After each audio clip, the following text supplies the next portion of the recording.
People, I'm up on the road. You not hear me? You not hear me? I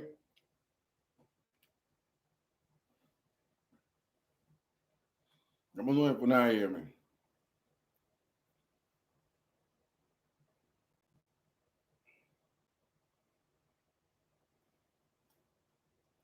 Ah, good.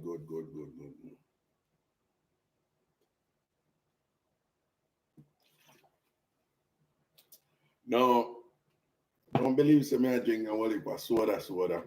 Whole week of beer bitters me I drink. Beer bitters me been a drink, but up on the road, yo.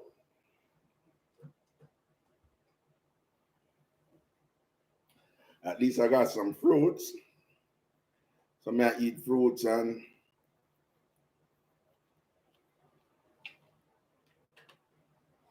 some fragrant food.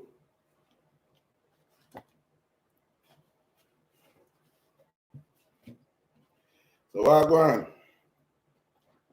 on? Let's see what I go on with that. Just I wait for the people them come in. You see it?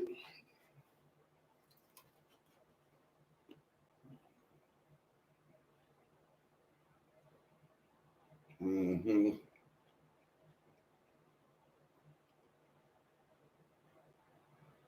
Shami and Dennis, where is it? You over Westmoreland?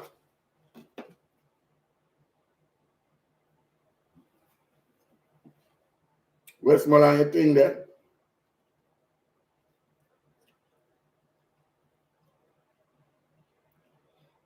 You know, some I know Westmoreland like that. We never get to go on a different area over there, you know? You just go to south, drive on the road from Sente, come right down before you take the right to go St. James and go Mobile. Only there's some I know, and Savlaman.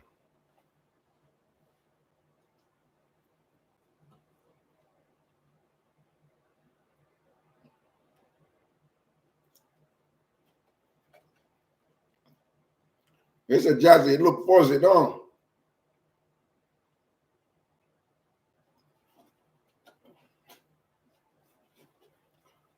Are they?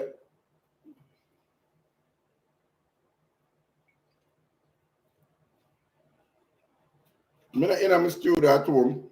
I'm up on the road.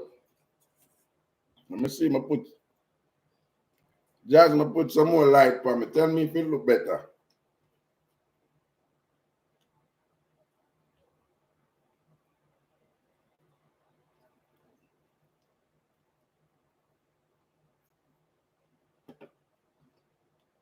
Shami and Dennis. You ever hear my Bluefields Beach mix up?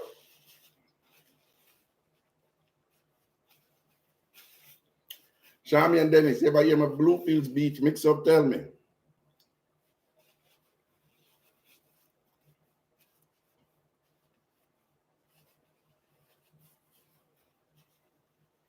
Ah, Jazzy, what you said can't go on, don't. All right.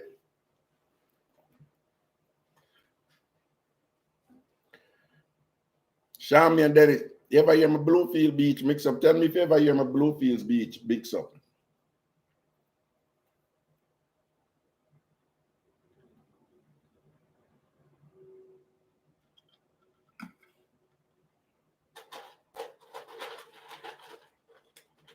Shami and Dennis, may I look for your answer. You know?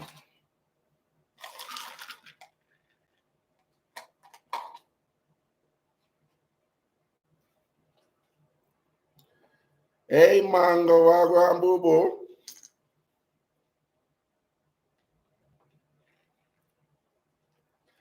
Mango with the strong body, don't.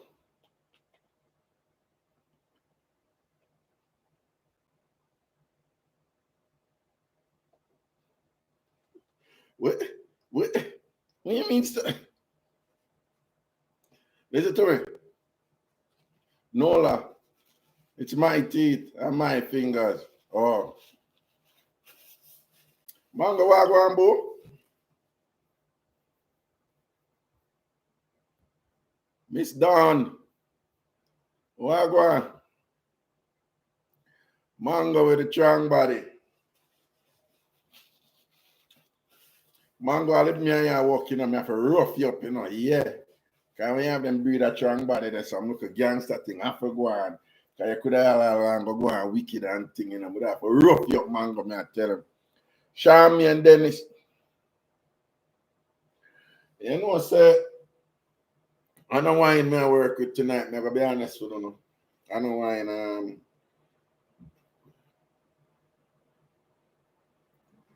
a rum and ginger ale me I work with, you know, Bacardi Gold and ginger ale me I work with, isn't it?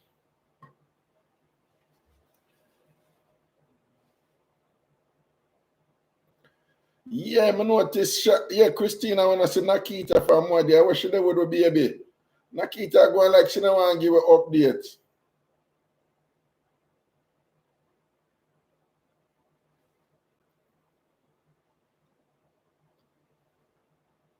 Anisha, little thing reached me last night, you know.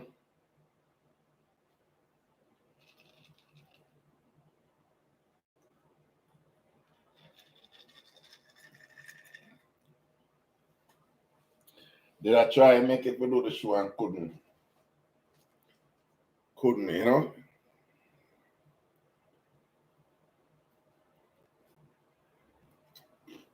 Me don't know up to Nakita.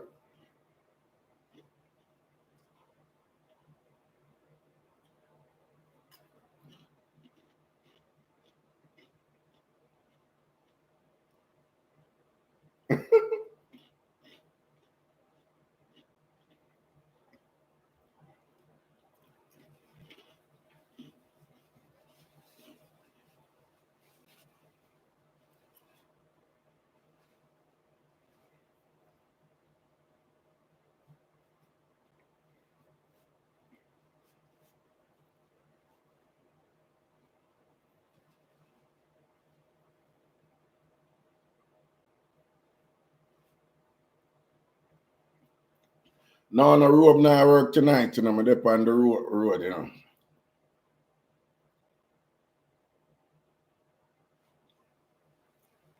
So Shami and Dennis now say nothing to me about the Bluefields thing. So people, anyone who familiar with Bluefields Beach or St. Elizabeth, why this thing?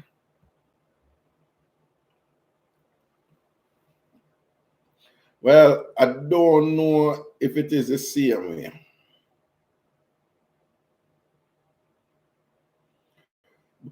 But when you go up on, I'm on the road, so I don't have any rope tonight. When my day one, I wear a robe on my yard. So they see me I wear a robe, you know, so my day one though. So Bloomfield Beach, you know, it's where going up Bloomfields Beach. I must say 2 times and 1 time I go there from 2 times. But when you go up on Bloomfields Beach, and yeah, it's like you're going and you're going on road to carry in at the beach, and then you can take a left. When you take a left, the beach they're on your right, and you know, all these things, and the sea they're on your right. And if you walk down on the road, a big bush they're on your left. But the bush them on the on your left, it lead go back out to the road, you know. But it's a little distance to get back out to the road. I don't know what it is like now, but at that time, the bush they thick. Nobody not going at the bush. Anybody who go, I don't know how it's still now. I tell you about years ago. And the bush they thick, and thick bush. And it look like over there swampy. So nobody not go over there. But you can't go in at the bush though, you know. Because right where it meet the beach, are still ground, are still firm ground. You can't go in at the bush, but nobody not have no reason for going there because the bush thick. So I did there and I did a work. I did a do an outside broadcast or something. Somebody hire me for work. So I host one event and I do my thing, you know. Just act crazy and I do my Ragashanti thing, you know.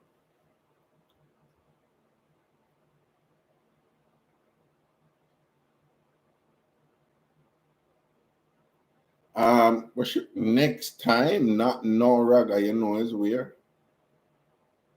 Bluefield, yeah, Bluefield. We keep on I say Broomfield, it's Bluefield, yeah. So like me saying, I don't know what it is like now. What I'm about to tell you, it happened years ago. So when you hold the left, you have a road. It's almost the back of the beach, right? And bush that to your left, and you have a little road where go down and the beach, the on your right, you know. You can come off of the road and walk on the beach. All kind of something now. All kind of something there on your right. But if you walk go down on the road, I just be a bush there to your right, you know, to your left. So I did I work and thing and whatever, and I do my thing and whatever and thing and whatever. And that time I make a little move, go down on the next side. So I come up back now and I kind of avoid the beach and the crowd and whatever. So I kind of stay next to the bush and I screech, I go down the line. When I go down the line to right and whatever, I just feel one heavy hand come around me, you know, out of the bush, you know. And just draw me in the bush, you know. So just so you know, so the person that to the left, I mean, because the bush that to the left, and me I walk, I go down.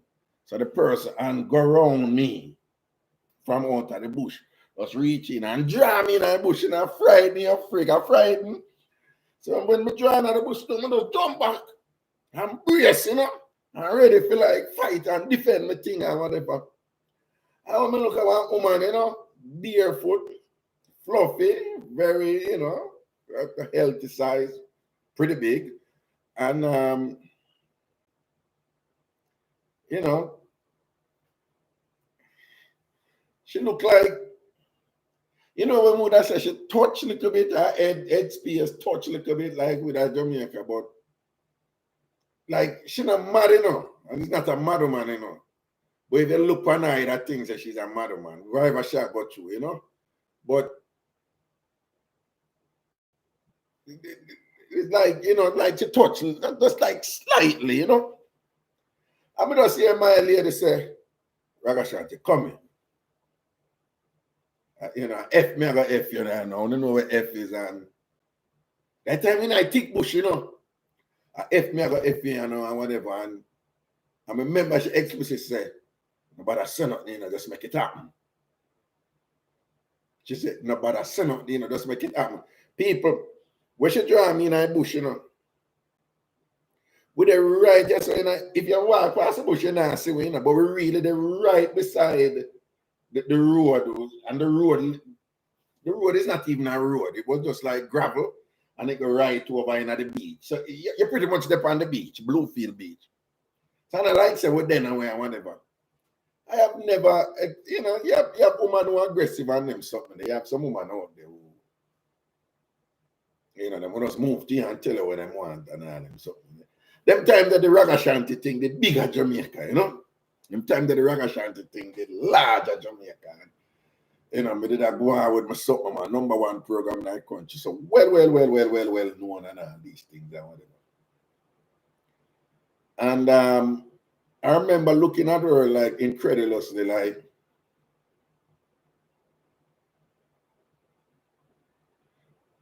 I just read something. Yeah, man, the phone line I work tonight. But I remember looking at her incredulously, like, you serious? So you know, not my on the side of to her, you know, she over there, so I want to draw me, I jump back, you know.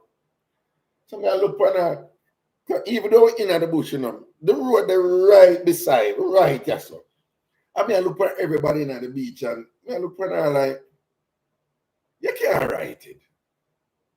You can't write. She can't. Because even if she got pull off, clearly nothing not going to happen, but even if she got pull off a thing like that, we know people daring, we know people have sex in a club.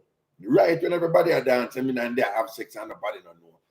People have sex in a theater. Me have sex in a taxi. I make taxi man and drive. So I know some people do some daring things. But to the extent where she did that, she did things, say, boy, I can just grab you in a bush and just kind of do what me and do with you and whatever. Like, and like the whole world that is up on the beach, Bluefield Beach. I say she can't write it and thing. So I just tell her, I say, Miss, you okay? Yeah, all right. Calm yourself, man. And don't put your hand on me and drag me again. And then my wife say, where you go? So what do you mean where I go? I don't know where you are, whatever. I just walk out and whatever. And I go over there, I tell the brother them who did I am, who was so mad, I tell them to, you know. So when them go so boom now and them pray and you know, I say woman now a mad woman, but I don't think she mad in the sense where we say mad, you know. She know, you know, but I don't know how fly up in a fear that the day the boy. But even if I go take a rape from a woman, it wouldn't be she. It wouldn't be she. And then I go say, why you want to rape me? Rape my man, because rape me work with your rape. It wouldn't be she. But something did that go on with she, you know. I don't know. Something did happen with her and thing or whatever, you know. Well, no.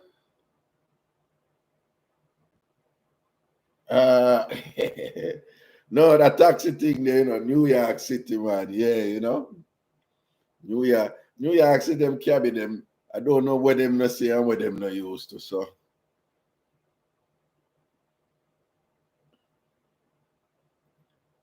Scorpions bite. Well, about nobody have a reason for going in the bush except Raga.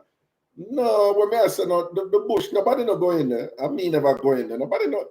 The bush did thick. Anybody who know Bluefields Beach, I see him next year with the bush them.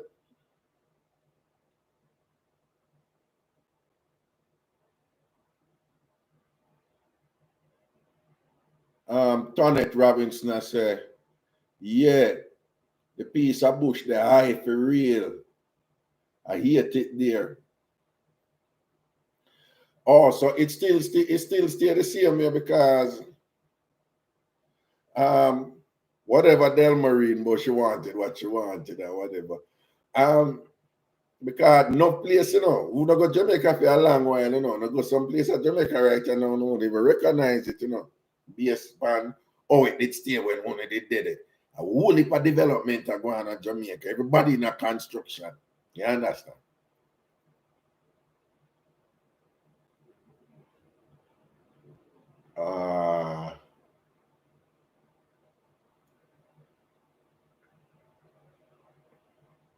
Nah, this and thing, but the woman there,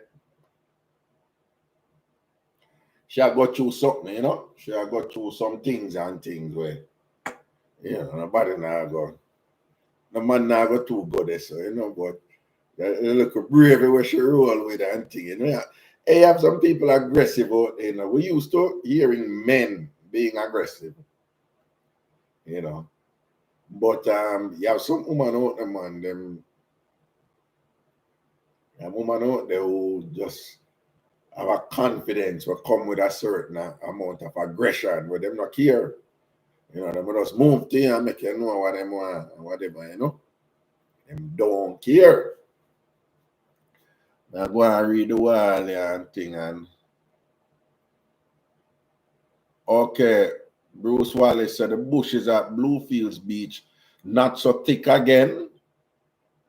That not sound right. What you mean not so thick again? Is either the bush them not dead and them develop it up or whatever. What you mean? But who ever take out some of the bush and not and left some? Wait, Fox. Fox, you come up here. People remember what they would call Fox. And I worry Fox couldn't talk to it. Whatever you come up bright in the chat now, I tell people about like up this and whatever. See Franklin, big up yourself, CRD. I'm assuming, is that CRD? CRD, are you that? C Franklin, no. Well, I hope, I don't know if I you in a CRD, but big up yourself. Fox, you come up here. People remember one night we call Fox. And Fox could even talk the way she under the treatment, don't it? Eh? And remember what they would call, I call Fox and I try bigger up on her birthday and thing and Fox.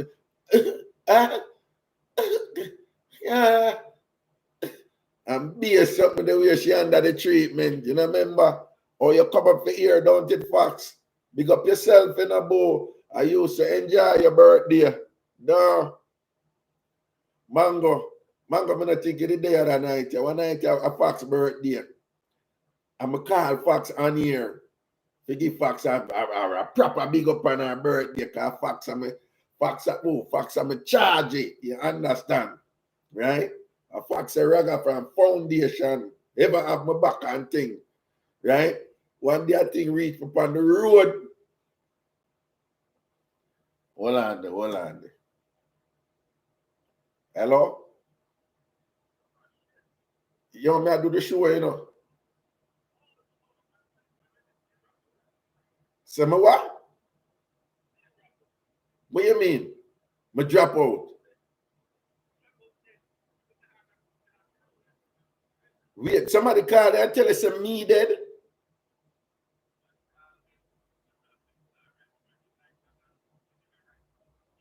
Yeah.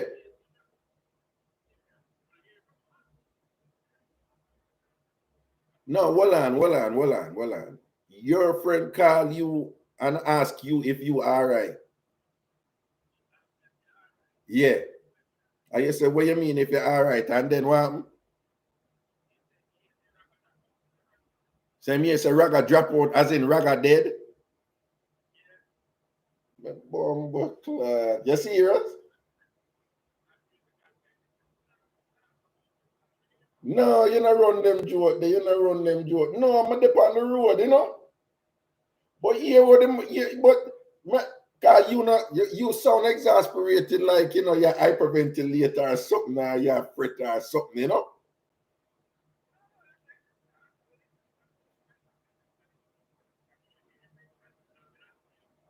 Yeah, backside. But hold on. So, but a dropout at the term the reviews was dropout, right? That's what it means. I show life the break take me all the time. Yeah.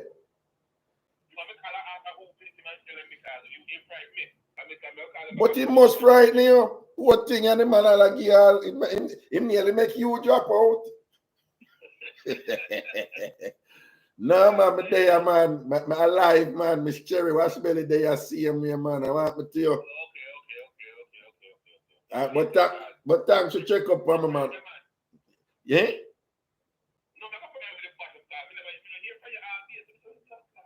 No, man, don't worry yourself. All right, good, man. All right, safety, me there, I do the show. All right, cool. Yeah, man.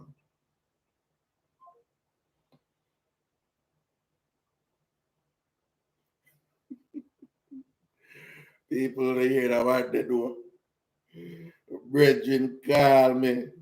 Just say, you know, a man say, film brethren call him and say, yo, Star, you good? You all right? So him say, what you mean? I'm good, man. Okay, man, or whatever. I want my man say, Mom, back me, you want to Raga drop out. So him say, drop out, what do you mean drop out? Raga dead. The man call me quick. Where you there? You all right? Yo, people are easy, you know. Where that come from now? Where that come from now, people? Oh.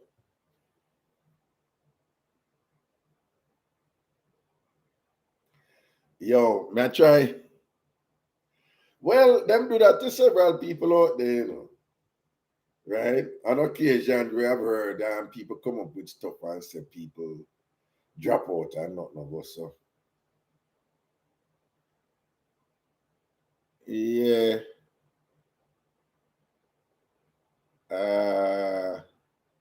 Yeah, man, I must say one different Raga them attack, man.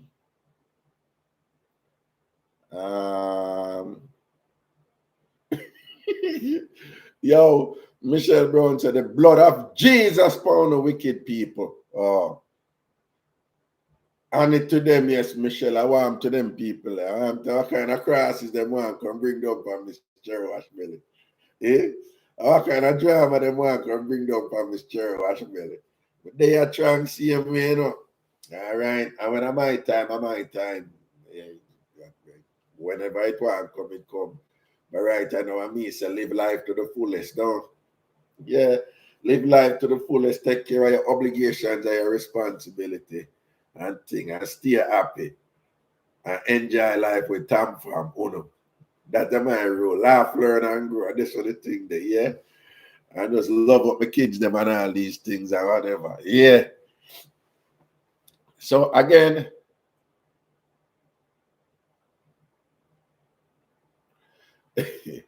some people I say have some relative near Raga too. Yeah, somebody say have a Raga Rudy in London. Somebody say she have an uncle in St. James named Raga.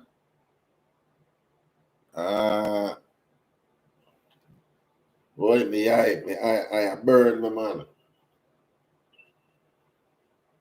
Anyway, as I tell you, I'm on the road still, and I make sure say I do the show. Right? I make sure I do the show, see them, you know.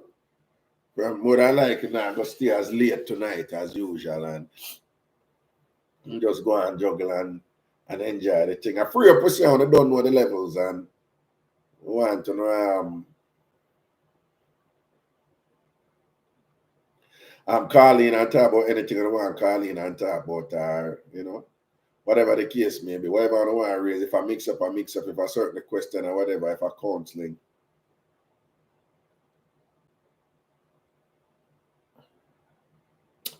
Oh, you know, some feel say probably that Stacey and you're probably right, you know. I think it's Babatunde, you know. People Babatunde drop out, you know. You know, Babatunde real name was I think Winston Witter or something. We don't know Babatunde. And you have some people confuse me and Babatunde, you know, because we have similar style.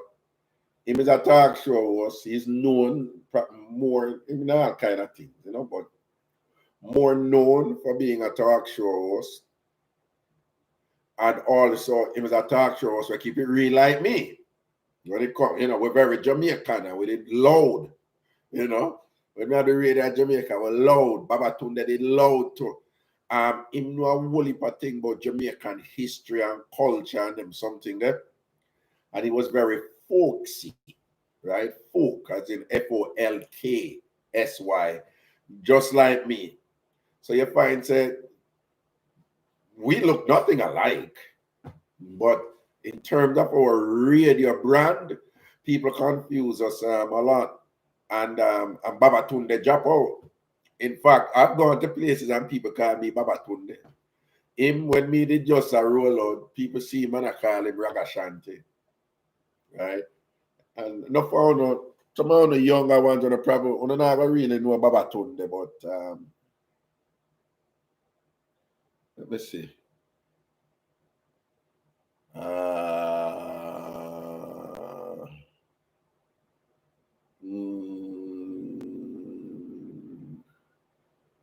Okay. Okay. Some of the on the younger side, and not probably not really know Babatunde and thing, but again, Babatunde was a very popular radio personality in Jamaica. And he and I we have similar styles and thing. And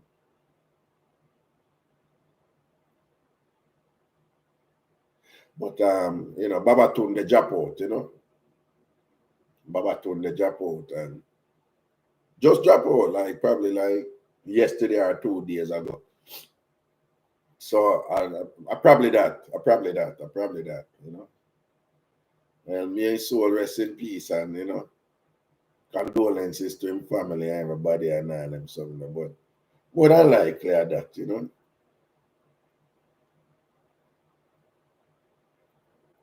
Melo said, I don't think I heard of Babatunde. All right, so since we're up on the road and thing, and it's just a simple stream around, I forgot to tell another number, right? As I can't put it up. The number is 646 880 9161. 646 880 9161. 646 880 9161. In fact, Okay, my virgin and see if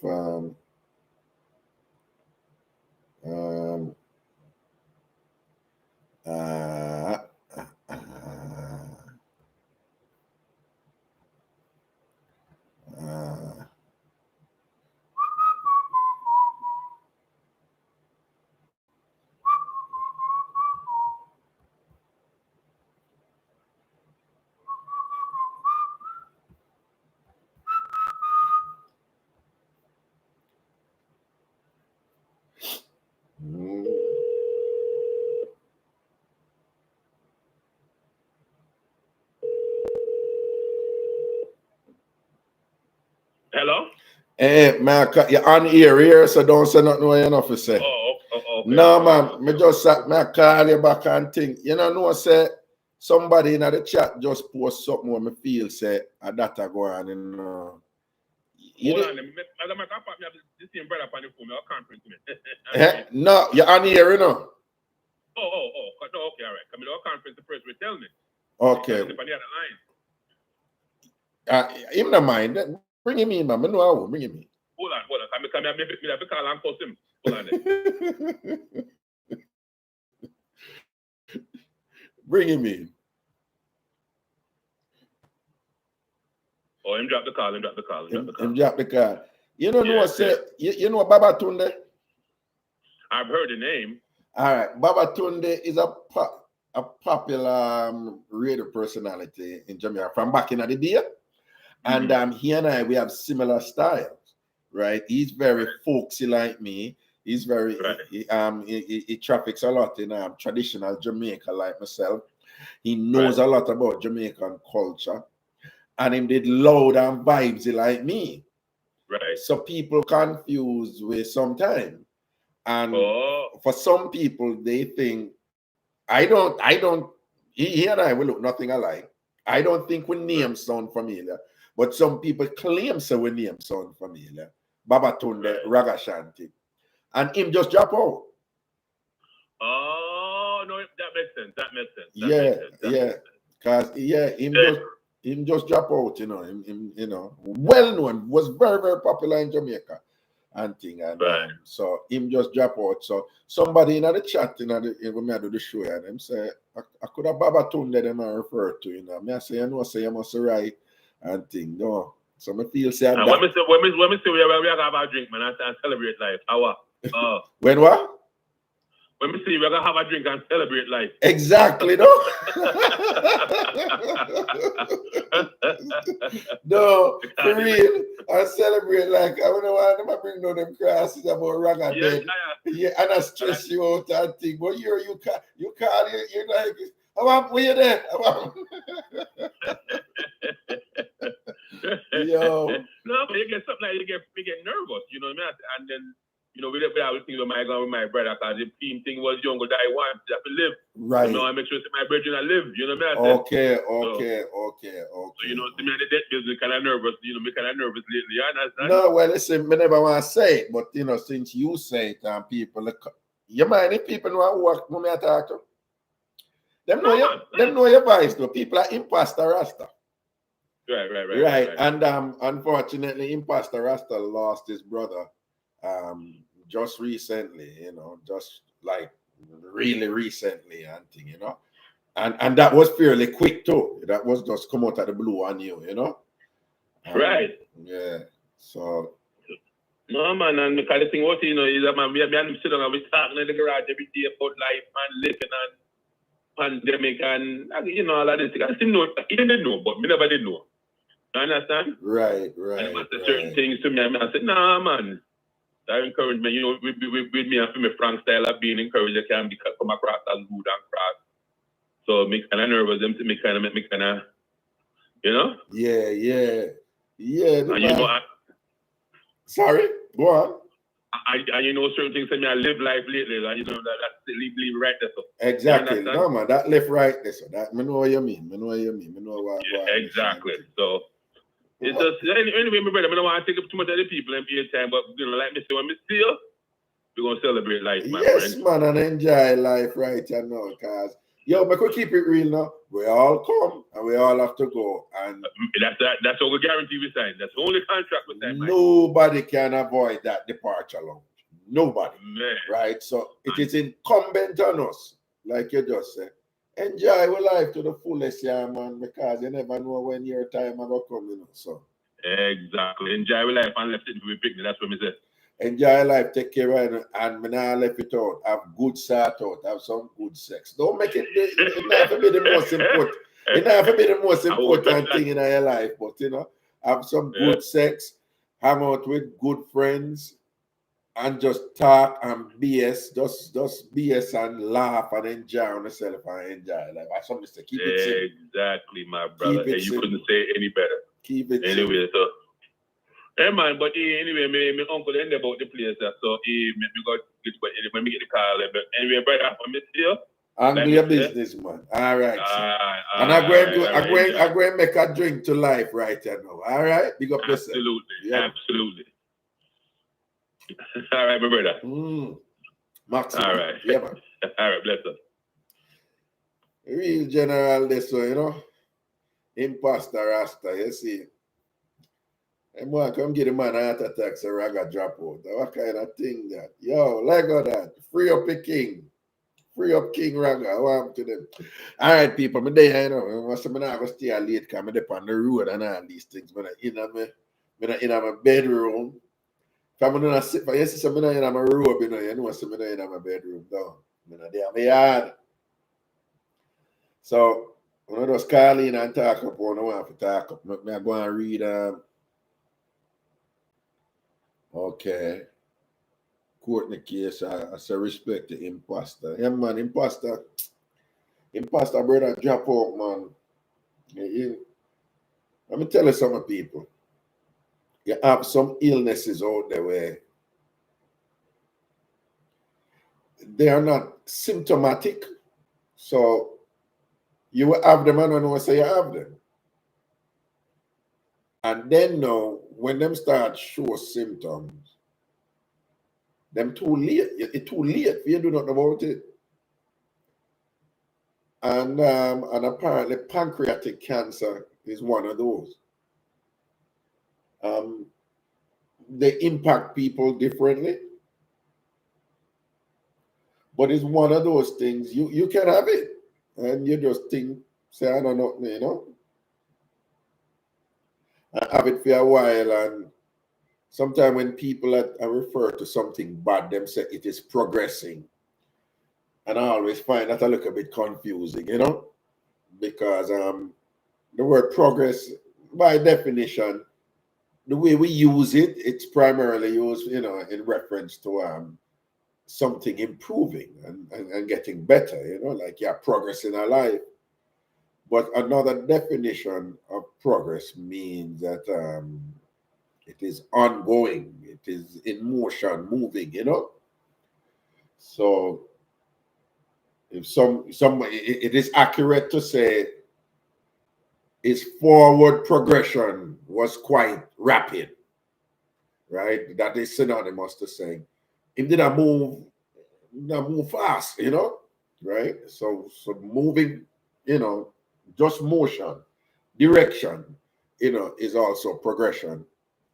So and some of these diseases, you know, you can have them, them are progressing, them are worse, and you don't know. And then when you start feeling sick, you're like, "What's wrong with me?" I go check it out. Them say, "Oh, you're stage 3, this, and you're stage 4, this, and thing, you know." And that's why, like, you know, last week, I remember when I tell you, no, because them something enough to hide. If you share them things with people, I make people go, you know, inspire people to go take care of themselves.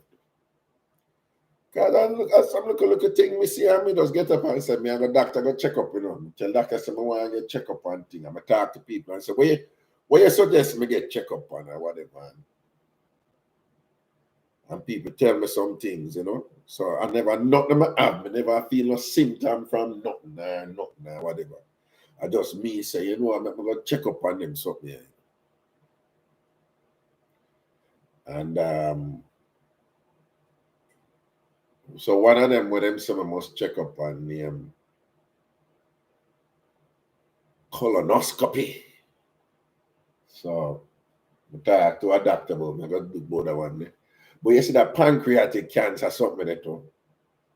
Yeah man, you can't have that thing there, you know, and it dead and you don't know. So people if one of them, you know, one of those start talk to people, man, find out what running down a family and all them something there. You see, as somebody like me, you know, who don't grow up knowing no father.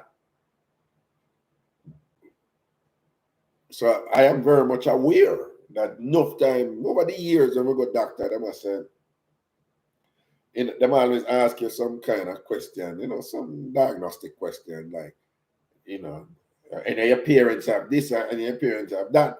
So me I'll have to tell them, say, well, I don't know, you know, my mother died when me was 15 and I know something about her, but I never know no father.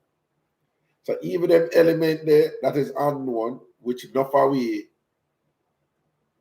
you know, unfortunately, enough of we in a them position that we don't know a parent, or we don't know a father, or we don't grow with them and them something there. It behooves us then, you know, to make sure, say, we go some boom and just go check out what we check out. So me never have nothing, you know, me never have a symptom, me never sick or nothing. I just want to check out all of them something. So I go to my primary care doctor, I just say, yeah, I want to do every test. So I'm like, what? I say, I want to do any test you think I could do. I want to do it. I want to just do tests. I could just do tests. Right? Just do tests. I could just run every test, every moment test. I want every test or whatever, you know? Yeah. So I saw we run all I test them and, you know, them say, you know, you have to watch a little sugar thing then, you know. That them tell me and them also said, no, them say the term they use, your PSA, that the prostate thing, then them say that is elevated. So some of them do some tests and thing and whatever, and them say, like, me no, you know, me no cancer, but them I say, you know, you think the score a go up, you know. So you catch them thing the early, yeah, it's good, you know. You can't start work on them look at something there or whatever, you know. Because here it is. A lot of us, I find it interesting that many of us we have no problem realizing that if we want to be an accountant, we're gonna study for it. If we want to learn to be a mechanic, we're gonna do an apprenticeship for it. If we want to learn to do hair, we want somebody to teach me how to do hair. We want to learn to do nails. When we go YouTube, go learn to do this and whatever. We know that in order to better understand something, we have to get some form of tutelage from it. And even if we're not getting somebody will teach you, or you have to access some resources in order to learn whatever it is we want to know. And yet,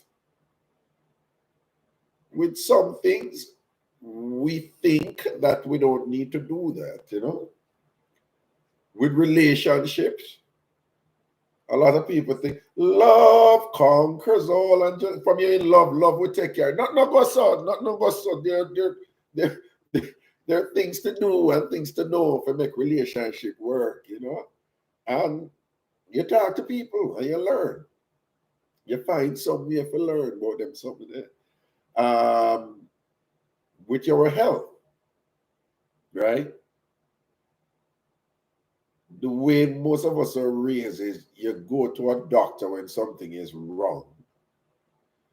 And that is not the way to live, people.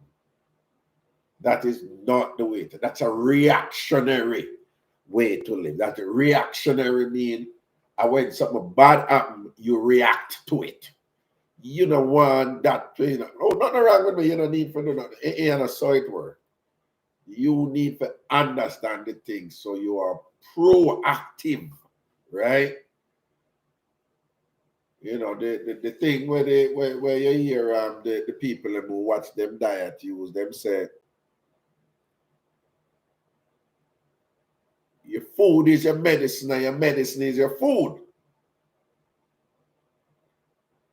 And then you only hear about the wellness movement and thing and whatever. And the idea behind that is you're proactively living a life, you know. You still enjoy life, you know. You still like who you think cute and who you think handsome, and you still build your house and you still a step up in a life and all these things you are going, but you're conducting yourself in a way where you're accessing knowledge to make sure that you're psychologically optimized, right? Your headspace balance up, you know, in a way, because remember, you know, your psychological health, you know, affect the rest of your body, you know, right? Stress causes illness and exacerbate illness, right?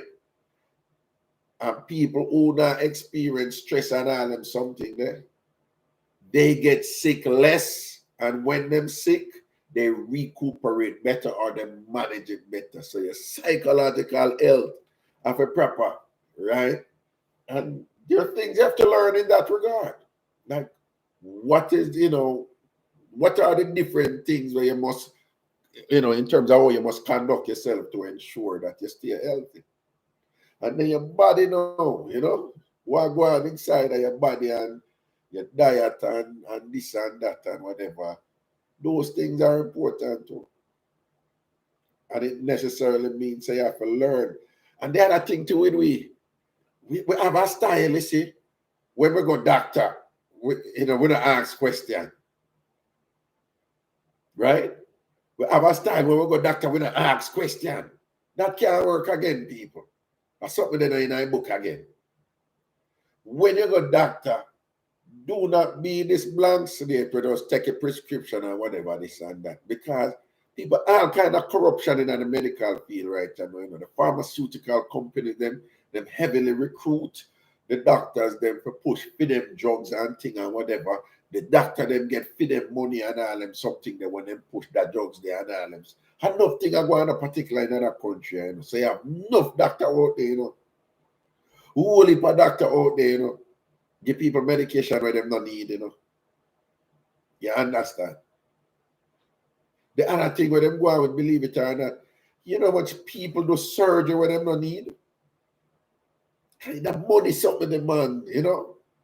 So when I not go doctor now, when I go doctor for learn, you know, you do the test them or whatever. So yes, when me go there, and them I said this and that and we. All right, you see my primary care doctor. After I'm say what the diabetes something name, the A1 sitting at A1C or sitting on there. And they must say, nah man, you know that's the thing I don't know, you know. You eat too much sweet, too much starch, and too much sweet. So you see from him start say that. Me I listen out for hear about medication after that, you know. Me I listen, and the man, wow, but he must.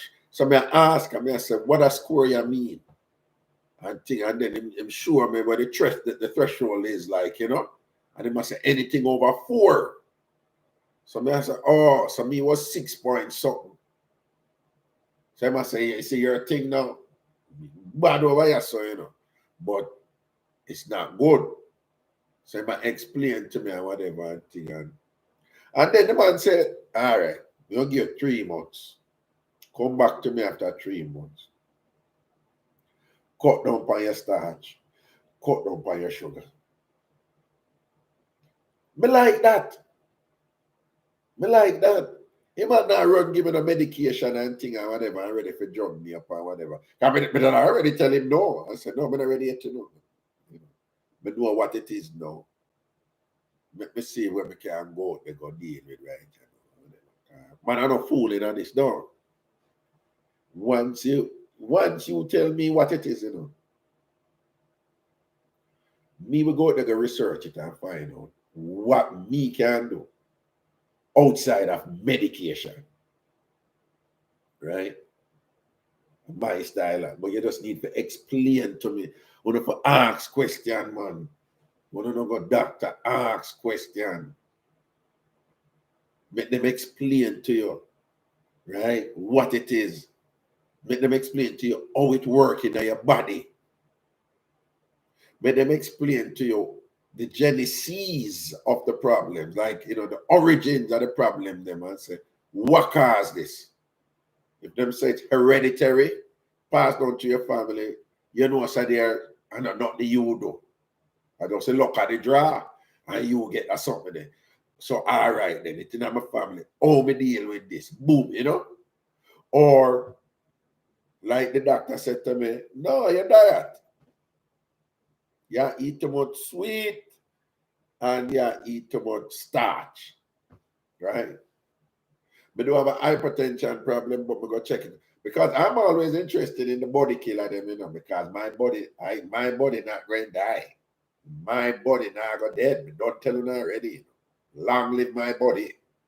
Long live my body. Okay. And but so but also Jamaican men, it's a constant preoccupation of Jamaican men. So they're always relating to me as if I'm a medical doctor.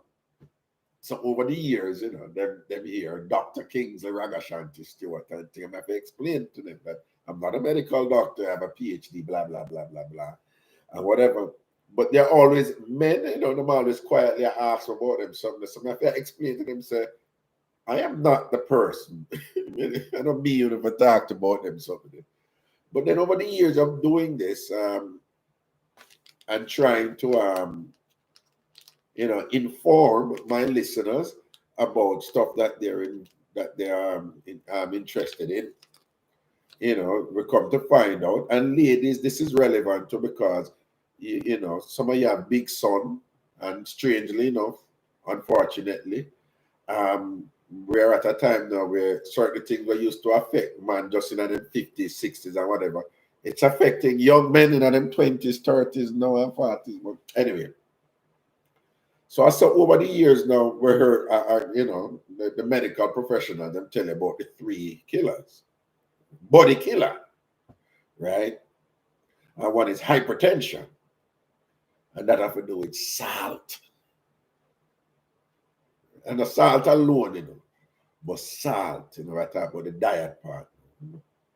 Because hypertension is kind of stress related to, you know, blood pressure, hypertension, blood pressure.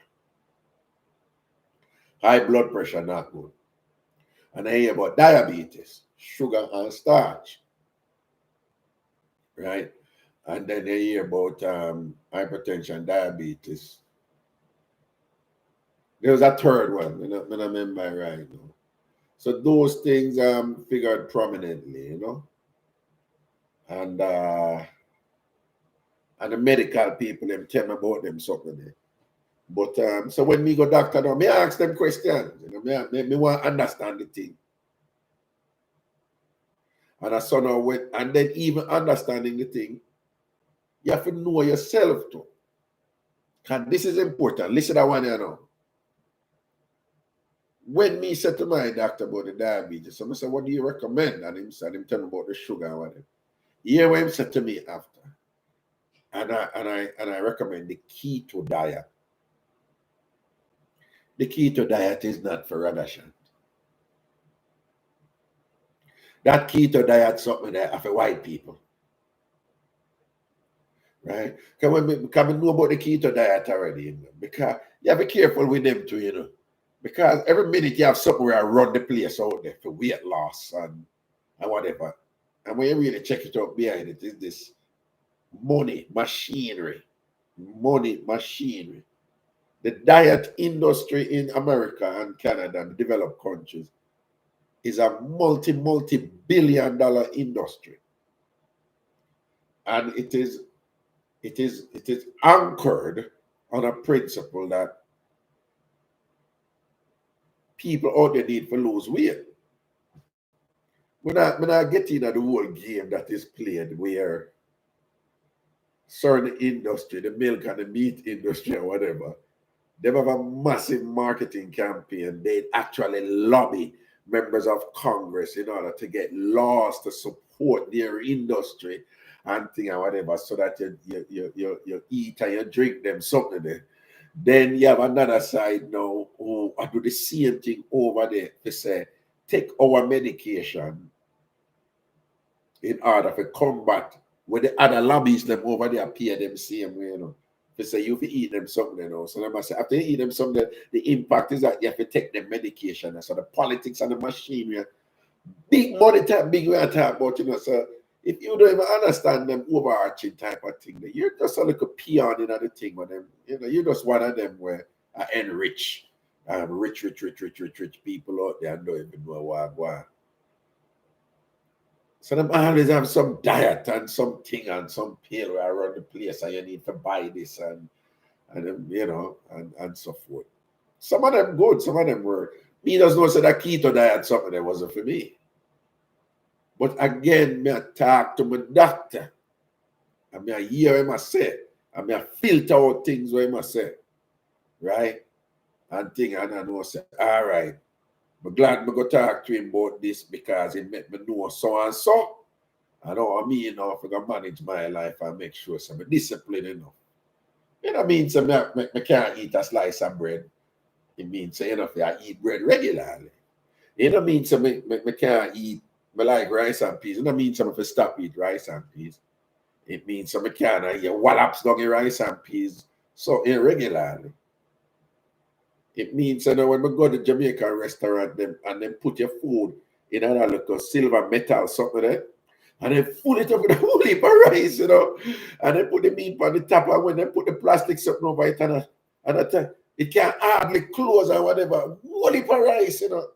Yo, me I breed them thing they different now. You understand? So me I take moderation and thing I would say, you know, me I say I balance up with things certain way. So and when the doctor tell me something, me I filter out what the doctor say. All right, this makes sense, that makes sense. Keto diet is not for me. Me not pay. I know me not make my doctor no wiser. Cause me now go, me have to eat something where me enjoy, and at the same time, me I manage it when me not engage in the excesses that's going to exacerbate the diagnoses that he made of me, that are not so pleasant, right? In terms of, you know, diabetes and them something, right? As some want to live. Don't be this blackboard of people just paint and write for you and what they want and something, right? Don't be this canvas for somebody else to live off of your thing, right? Do not live other people's strengths and weaknesses. Identify yours and manage them, right? And live a fun, prosperous, wonderful life in the process, all right? Enjoy life. Do what you want to do that is fun. And whatever you want to do that is fun, but when you don't want nobody knows that you not do it, that is all right. Go and do the thing in a silence anyway. And in a public, if anybody asks you if you do it, say, no, you don't do it. Right? Just enjoy yourself, people. Just enjoy yourself, right? But don't be careless with the life and all them thing there, you know? You owe it to yourself. And I always say, we owe it to our ancestors, you know? People, particularly black people who are listening right now in Jamaica. Millions of people dead for we there, so they enjoy this, you know. Millions, you know. Millions of people decide to them to fight back against a certain system or whatever, and slavery and all them something there, you know. Generation after generation live, you know, over 400 years and I resist and I build up and I build up and I build up and I build up till emancipation, this until this and that and whatever. And we can there say we are watching Netflix, lay down in a bed, cock up on a center and body and a tech body and all them sit there and whatever and enjoy life, can look at what children them and do well, can read a book, watch a movie, take a walk, drive a car, when time get cold, you turn on heater. Those little pleasures, you know, and people sacrifice for them something, you know. Right? A man tell me, say, when he was a child and he did it at the Holocaust, at Germany, and them kill him parents, them or whatever, and him run out. And the man said, I toilet pit him there. And he must say that for those of you who know, fecal matter is quite toxic, you know. You know, it's crazy. And him say, I feel push him nose through and look at something for catch breath. And the man say, I feel stay in and they do the pit there for how long and whatever. And that man, that was a multi-millionaire, be getting a construction and thing, and him a talk to him. And the man said, because, multi-millionaire, Mr. Multi-millionaire, proper multi-millionaire, hundreds of millions of dollars a man. And that man said, he must always appreciate good toilet paper.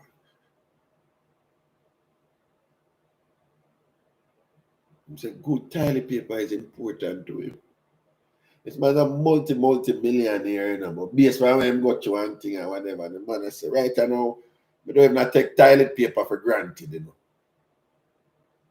And because of that, me not take toilet paper for granted. Me never go through where him go through, but me grew up, enough time we have to wet newspaper.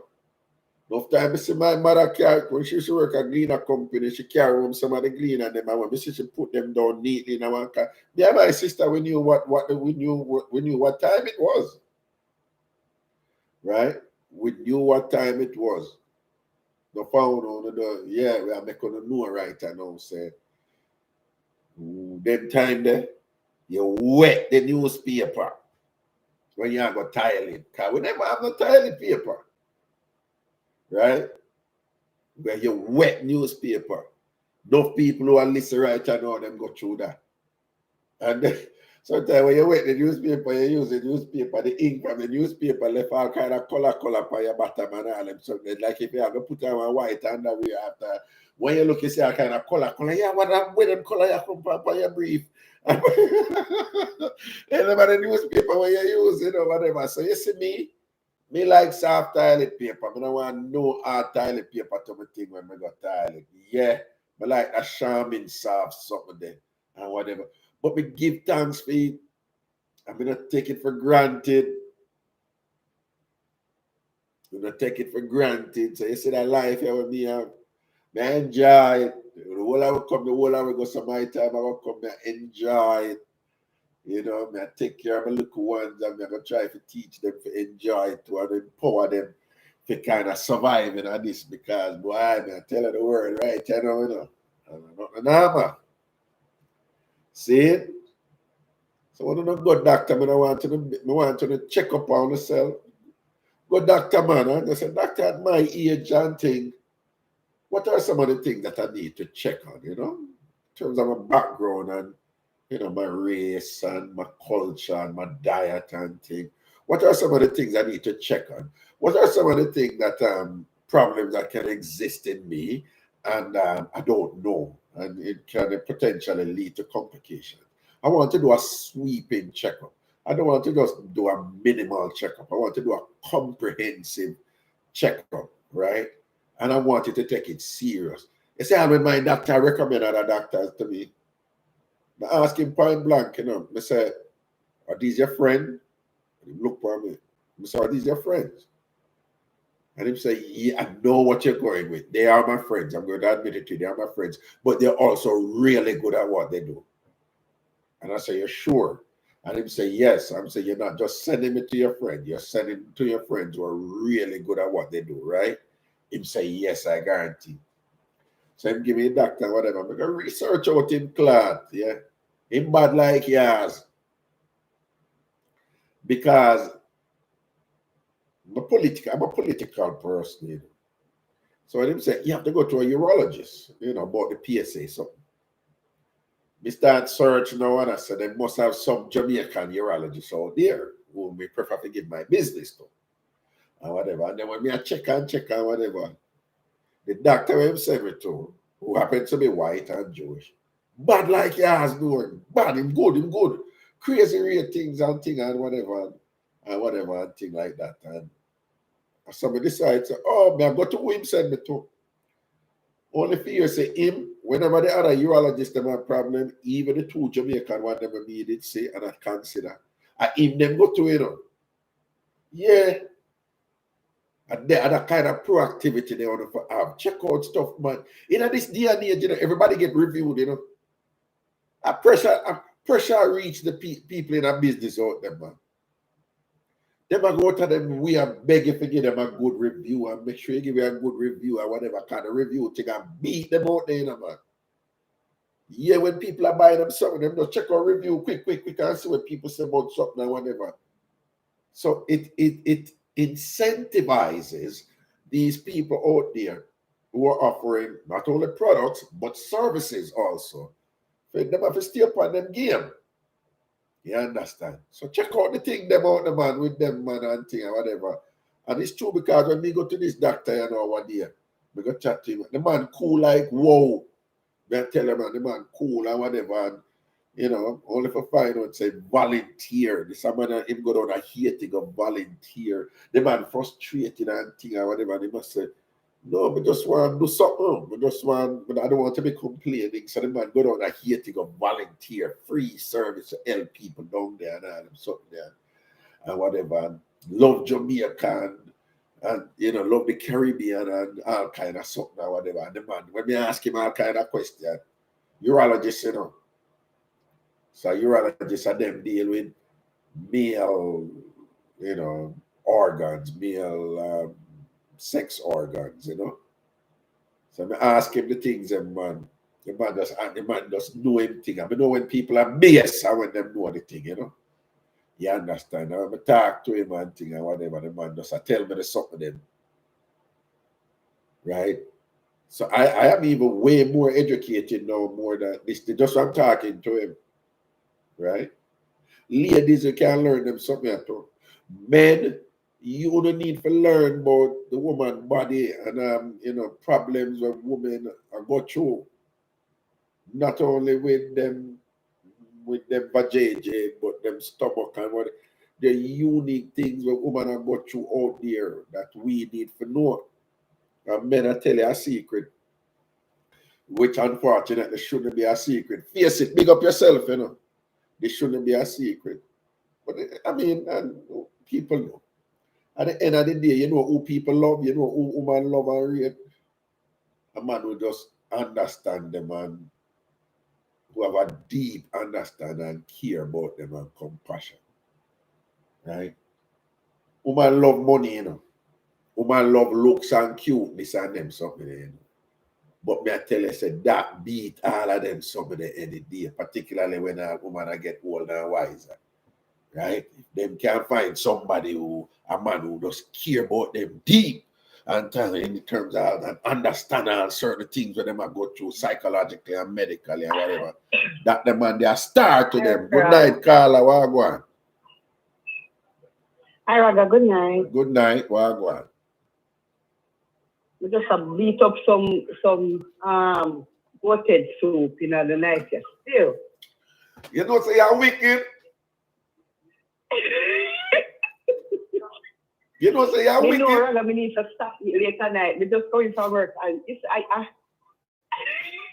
can't believe say you tell me that I'm a weakness, you know. I want I'm a weakness, man. That goated soup something a mad thing, man. They say I haven't had it in a long while, so we go for palm in a Bronx and buy up and just, you know, it's mad.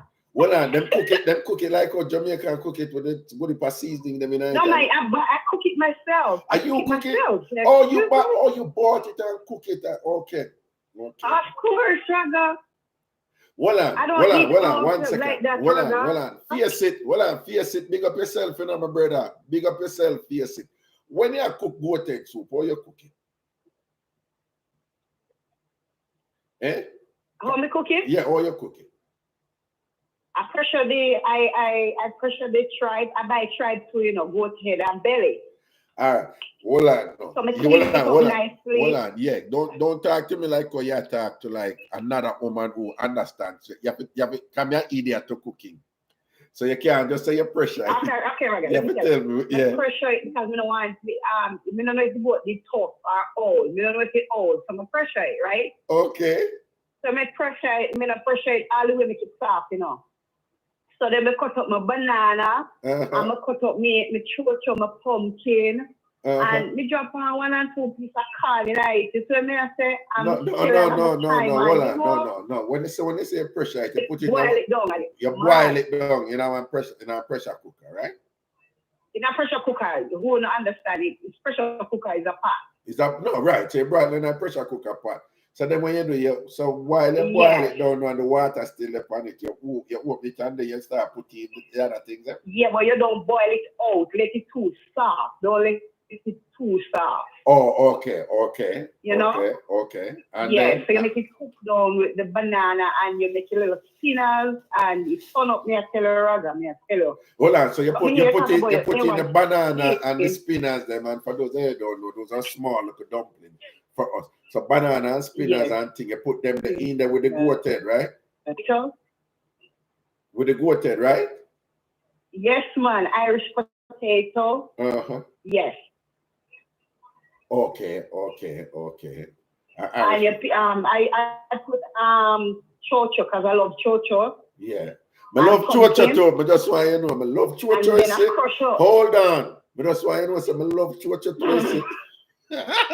You're too bad, right? I'm me to tell you now. Anyway, you go and yeah. So you put in the chocho and these things and what? I make put garlic and the seasoning now. Garlic and what? I beat my skeleton and thyme together. What you say do with the skeleton and thyme? I blend them. I blend them in the blender. Oh. You blend it and you get like a soft, like a green paste.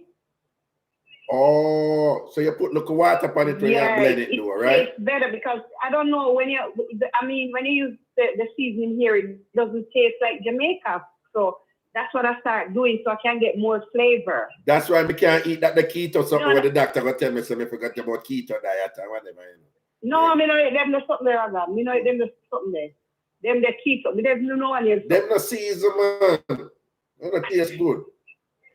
So you blend up. No, I do my own season. You blend it up in the blender. Well, so you blend up the scallion with the thyme, and why else you blend up with it? With the thyme and your pepper. And garlic. And you put a little bit of browning in it. Oh. A little water. All right. And you get a straight jerk sauce. That's all. All right, I know. All right, I'm gonna ask you one idiot question. Yeah. So when you blend up them something, you could have put like say tomato in it too? No, I will never go with tomato. Why not? For example, why not? No, I wouldn't put because it's not because I use my seasoning like I do my meat. Furthermore, I don't like tomato either because it has some acid. It has a lot of acid in it. I don't like tomato really. Oh, okay. I like tomato, but okay. So and then you throw that seasoning that in a pot. Not all of it because it will be too peppery. So you just take like a spoon, like a tablespoon. You say Raga, it mad. Hold on. It's just a tablespoon you put in that pot. No, in the pot to make it, because I don't want it to be too spicy. So when you put in your pimento on them, something. Oh yeah, I forget my pimento. I blend my pimento too in the season. I blend the pimento. Oh, the pimento. No, I remember this because I pick up cooking now. I take shoe off and go and pick up. So you blend the pimento, you blend the scallion, you blend the thyme, pepper, and Scotch bonnet pepper. You know, blend the onion too. Thyme. You know, blend the onion too. And, oh yeah, you put your onion, serve it to get the onion, pepper. All of them Jamaican seasoning there. You put in all right. When you blend them, you put little water when you blend them. You know, just you put a little water and you put a little browning in it. Water. You know, because you put a little browning. Browning, you know browning. Yeah, we know browning. We know the different browning. Yeah, you're gonna put. No, I'm not talking woman brownie, Raga. No, I'm just saying the Jamaican to Jamaican. I know the different brownings. I know cooking browning. Yes. And I know the other browning. You blend it, because you can't eat that with a little, like jerk chicken. Like you make chicken, you can put a little on it, Yeah, because I always have to buy them sauce there, you know, wait, me see. But me don't know if I make them. I want to learn how to make them myself, you know, them that little jerk. You know that sauce. You live alone or not? You live alone? Yeah, I live alone now. Yeah, I've been living alone for a while. But what I'm saying you're not a time to cook no food, rather. No, I'm busy, you know. No, but that is the thing now. That is another choice I've made since, you know, me kind of wake up to this thing and say, me know what me like. Your eyes look swollen, Raga. Huh? Your eyes them look swollen. My eyes look swollen? I don't know. Yeah, me kind of dip on the road and, you know, sleep thing. But we're good. Oh, you don't get no sleep. We're good. Take your rest. You know why I call you, Raga? Because I have something to say to you, right? Yeah. I when I was in Jamaica, like, I'm 53 now, right? 53, okay. Yeah, but I noticed, you know, I cannot sleep. Like, you know, when you go to bed and you just can't sleep, I twist, turn. Right. So I used to have this man come to my house, but for some reason, rather me just get up early in the morning and just start sweep up the yard. Right.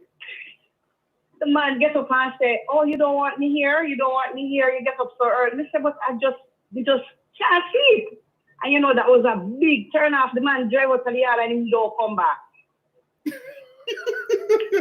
Well, anyway, don't laugh at Raga. Don't laugh. I'm going to tell you something. Yeah. So, coming into America now, right? Yeah. And I went to the doctor. And I didn't know that the doctor asked me how I sleep, what time I go sleep, and stuff like that. So they sent me to do a sleep study. Right. Something serious I'll tell about my health, right? Right.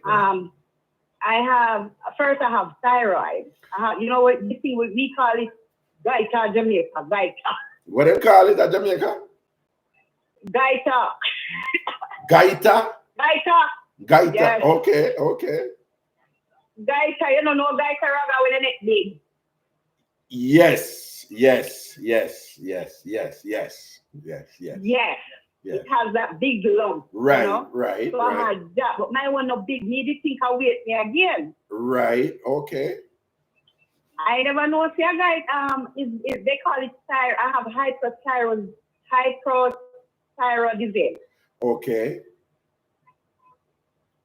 You know. Right. So back to the sleep. You know. So they sent me to do a sleep study. Right. Right. First, me don't know any sleep study. You know, there's some become pajamas. I bring my pajamas and, you know, I bring a towel coming on a little on them pillar, you know? Right. So they bring me to I can't give out the address of the place I went, right? Right. In the Bronx. Right. So they put me in the room and... Wait, one second. String me up. Wait, one second. I have a name for those guys that deal with sleep. Wait, one second. Wait, no. Steph B, big up yourself here. Enough thanks and blessings. Yes, so you said them string you up now for the sleep study, then put on the something and fine. Yes, a whole lot of wires in my head and all from my foot, my belly. Right. The whole of my body, everything wire out, right? Right. So they have a camera in the room and watching me when I'm sleeping. Exactly. Mm-hmm. So, and, you know, and the church, they said, you need to turn off the TV, no TV. And rather, when they string me up and I couldn't sleep, I just twist, turn. So they say you're going like 11 o'clock, they string me up, right? Yeah. In the night, you know. Right. So by say 6 o'clock, I have to wake up because I have to go to work. So I was telling the guys, I forget the name what they call those guys that deal with the sleep study thing. Mm-hmm. I rather, would you believe me that I went to, and the guy said, he said I was sleeping. I said, how can you tell I was sleeping? Uh-huh. And he said him see me asleep, and he saw when I was like aroused in my sleep. Okay, like aroused? You know, and yeah, you know, aroused, like, right, you know. Right. But what did you do when you were aroused? I don't know. He said that. He said I was sleeping. Yeah, but for you to be aroused, it means that he had to have observed some action on your part. Yes, said that that's what I'm saying to you. They watch you sleeping. Right. And then he said, I was dreaming, like, you know, when you're talking to your sleep. Right. And then he said, I was snoring, like, you know, like, oh, you know, that kind of snoring thing there. Right. Rather, believe you me, my daughter said she hear me as snore, right? Right. I said, me no snore. My husband said he hear me as snore. He said, what if you tell me I snore? You know, they see it, me, rather, I never know me as snore until they prove it there that I snore. And Right. that was when the report came out that I have sleep apnea. Rather, you know, my breath stops every hour when I'm sleeping. I have to sleep in a machine beside my bed right now. Oh. I have sleep apnea. It's a very, and they say I'm overweight. I used to weigh like 210 in Jamaica. Right. Now I'm weighing like 236. And then they said that my throat, when I'm sleeping, my tongue, like it block off all those air. Every hour I sleep. So and they don't know what's causing it. I do a whole lot of tests. Right. And they don't know what's causing the blockage for the ear. I'm not getting enough air. So right now I have to be sleeping with a small machine by my bed. So I have to put water in a tank. Like, it's not a big thing, you know, something you can travel with, you know? Right. And I use hose and I use a Amara View, that's a mask that I put over my nose to get the oxygen from the machine. But you know, I don't worry about it, Raga. I say, God, if I so, you know? But I'm trying to take off the weight and it's just not taking off. All right. Look at there's a couple of things here now that come to the fore, right? First, the obvious. If you never go talk to a doctor about it or have the resources, think of how many people out there have similar conditions and they don't have the explanation now where you are, right? Think of all those people, right? Think of all them people who are said dopey asleep with them at night time because they don't have access to these things to whatever to explain to them one go on and them something, right? You see what you're talking about is something that we have dealt with on the show, you know, because a lot of people when them wake up and them say them body can't move, but them conscious of what go on and dopey hold them down and whatever, right? And then them explain these things, you know, it's another sleep disorder and thing or whatever. Somewhere happened to me and thing. And no disrespect to the people, but them people, the blood of Jesus, come on for me, let me go. When you just need some treatment because you don't know what is happening to you, right? It's a street, right? Let me tell you, it's like I have to sleep with the machine like 4 hours. The insurance say you have to do 4 hours, right? You know, let me tell you, 1 week I didn't use the machine because sometimes I fall asleep without it. Right. So my phone ringing. So I said, hello. I said, who is this? The lady said, hello, this is so-and-so. I said, yes, ma'am. You know, the lady said to me, Raga, this is so-and-so, you're not using the machine. You know, they have one device on the machine, Raga. Yeah. You can't see the device, you know? Yeah. If you're not use it, then, yeah. So if I don't use it, I can get like heart attack. You know what I say, heart attack, stroke. Okay. It's very serious. It's very serious. It's something because my brain is not getting enough oxygen. And then now, listen to this now. Yes. Sleep and water. I always tell my listeners this too. I read an article one time of how influential sleep and water is to the body. And I was just shocked out of my mind. Right? Sleep affects your immune system. We know already say it affects your temper or temperament. It affects your concentration. It affects your love life, your sex life. It affects your social relations. Like sleep affects any illness you have. If you're not getting the right amount of sleep, it affects that illness, you know. Right? And you know, I rather don't cut you. If I don't use it, if I don't use the machine, I have migraine. The whole of my head, I feel out of place. It's like since I started using it, I'm doing it like 4 years now, and it's like it's a drug. You get what I'm saying? Right. And I asked the doctor, I went to the doctor last 2 months ago, and he said, I'm doing well because they give you a certain range. You know, they know what they're looking for. Right. So the doctor said, you're doing good. So I said, oh, so can I come off now? He said, no. Mm-hmm. Not so fast. So if I go to my bed, sometimes I forget that I don't use it. I might not wake up. Mm-hmm. You get what I'm saying? Right.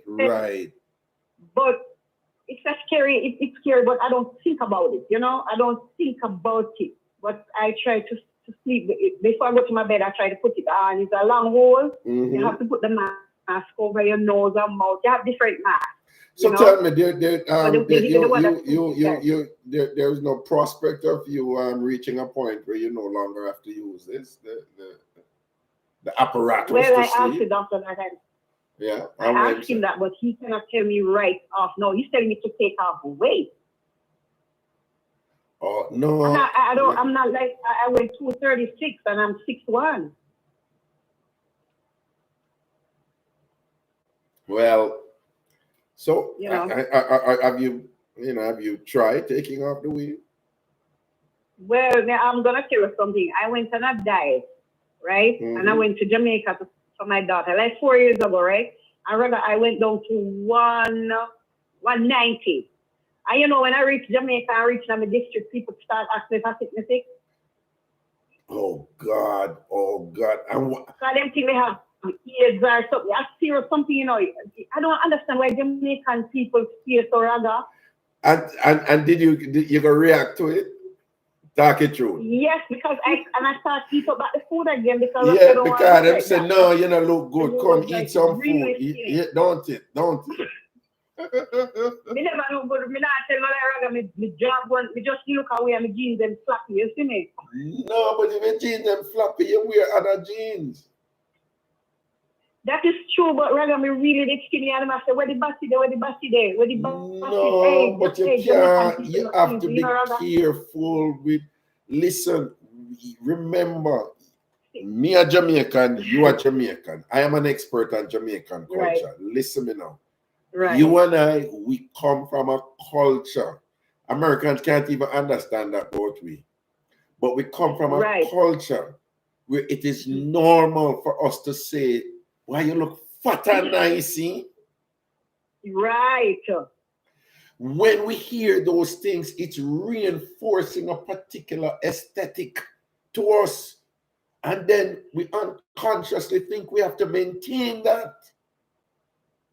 And because in our background now, where people don't understand, when you were from the peasantry, and slave and whatever, the reason why your maga down and thing was because you were a slave and not look good enough. And the rich people, you know, who did plump and whatever, and the white people, and them did that do good, you know. Right. So it was unattractive. Right. It was what was equated with being maga, skinny, and gaunt or whatever, and thing, and whatever, was that, you know, you come from a certain space in the social system that is just not a good thing.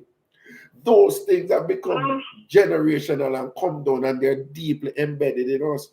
So you find, say, no, we have this thing, you know, if somebody lose weight and what age you have, I have a man stress, and this and that, and foreign agree. We know time, rather, because somebody in the chat said, oh, next caller. That's very rude. No, listen to me. Is who run the show? Who run the show? Who run the show? You. Okay. You, Raga. But listen to me. People are gonna do what them do to enjoy themselves in the chat. That's very rude, you know? And if of course they're rude. And every now and then, listen, me and you listen to me. Ignore them. Me and you talk. All right. You see that something there when you say they go down there, them attack, but you lose weight and this and that. Remember, Jamaica, particularly people, you're 53, you say, so people from our background especially, them want you to have a weight because that is how them say you look good. And then when you come down here, when them say, boy, foreign agree with her, she look good, she just put her weight and look nice, you see. They are not thinking about your health and the consequences for that. Them don't even understand it. Yes. So you have to have that discipline in your mind now. When you know, so you hear those things, don't let them have an impact on you. That's true, Raga. That's true. Right? You're not gonna have any problem with them, you're not gonna cost them, you just going to understand where they are coming from. And if you're in a conversation with them and them ask you, you can't explain it to them, but you have to have your headspace in a position where when them tell, but foreign agree with her, the man stretch your hand and thing, and why if I saw foreign make you look, but them in a want to go there then because them not live no life, and them on the table, but them don't mean nothing. And then, no, Raga, don't cut you. No, they like they might call some of them on FaceTime, and they say, "Oh my God, you get fatty, you big so," and it's like, whoa. In a positive way or in a bad way? No, that's oh you big so, but you never usually big so, you just big like my daughter tell me that, mommy, your leg too big. Okay. So I'm going to be blunt with you now. I would like you to make an effort, even little incrementally, and see if you can work on the weight something for your health. I'm going to send you a picture to your email, Raga. All right. Ragashanti@gmail.com. All right. But I want you to work on it here. I want you to work on it here. All right. Yeah, but this sleep apnea thing is not a joke thing, Raga. If I fall asleep without, I might not get up back. I can die, over doctor say I can die. If I don't use the machine during sleep time, I can, I might not wake up. Well, keep using it for now until you lose the weight and you see where you go from there, okay? So I was just trying to, I don't want to keep up no more. You hear what I just said? You hear what I just said? You hear what I just said? You keep using the machine, right? Yeah. And then see what you can do. Work on the weight. You're going to try and it might not work. You try something that's not work, but work on it. And if I even for use little, because it sounds to me based on what the doctor tell you, if you reach a point where you lose enough weight, you may not need to use this thing because you'll be able to breathe better. Okay? Right. All right then. All right, Putus. All right, I love you, okay? I'll continue to listen to you, okay? Some of them people are food, no, man, I pay them the mind. I saw them go on, man. Have a good night, Raga. Yeah, man, blessings. Yeah, man, love and blessings, man. I'm going to send you the picture, okay? All right, cool. People, you see in a fear position, again, remember, culture me deal with, culture me deal with, right? And culture, to put it simplistically, it's the Morays with an accented E, not Moors, but the Morays, but it's spelled Moors. Customs, traditions, and the principles that we live by. Most of us, every one of us, we live by a script. We live by a set of rules. We live by a set of principles that define what must be done and what must not be done. Those are cultural. Cultural means we learn them. The problem is we learn them and them cultural, and they're so deeply embedded in us that we just think that that is how things are. That's how things are. Some of us are going to this simplistic, non-academic explanation. But I just want you to be conscious of it. That all I want to write now, the whole away, we are living, the choices we make, the food we eat, the way we think, the way we see the world, the way we define wrong and right. It's based on things that we learn. Everything is learned. Everything is learned. Some things are biological, and those are universal. Everything else is basically learned. Now, the things where you learn now, you have to be careful. One of the things where we as Caribbean people, the trap we're finding, we in America, we hear this and that and whatever, and we hear something that is contrasting to what we were raised with. And our instinct for a lot of us is that is not me. I wasn't raised like that. I'm Jamaican. And there is this patriotic zeal. There's this thing within us to hold on to our core selves, our core Jamaican selves, because we don't want to be fragmented out with all these things that, say, all these things that you know, we not grew up with, that are foreign to us. So when you're bombarded, particularly in this age of internet, no respect to Casey, in particular to this age of internet, when you're bombarded with all these stimuli from all over and TV, you have 200 channel and all them something that you go workplace, your colleagues are involved in a 10 million something, you're like, and this I go out there in a massacre world or whatever. There is this either conscious or unconscious instinct to just hold on to what you're used to and what you know, which is our core Jamaican selves. Listen me now. The problem is some of our core Jamaican selves, they're very good. Some very healthy, very good for us. But some are not good. Last week we talked about the fact that the truth is the Jamaican diet is not a healthy diet for us. It's not a healthy diet for our heart. It's not a healthy diet for, you know, certain things with us. When we're there in Jamaica, we exerted more energy and whatever. We burn calories, more calories based on our lifestyle. Now with the pan trainer in a car and thing and whatever and and winter we stay in, we don't walk much or whatever. Little things only used to do at Jamaica, carry something upon the head. People don't carry nothing upon them head up here again. You're burning less calories. Nobody, you have to make a little kata, you have to put this on your head and whatever. Most of what we do, people hand wash and whatever. Me and one woman a chat to a man, this man come and look me and I talk about washing and this and that. I want him to say modern time, you know, washing machine and dryer. Him not an ambition. It's a different thing. That thing that way you washing used to go on, that thing that way you walk or catch a bus, that thing that way, you know, you're active and whatever. The diet had less impact, and even then, people still have diabetes and things. They call it sugar at Jamaica, right? They say have sugar. And even then, it still wasn't good. Cut down the Jamaican diet with we are saying. It's not good the way we grew up with it. Too much starch, too much sugar, too much sweet and all them something.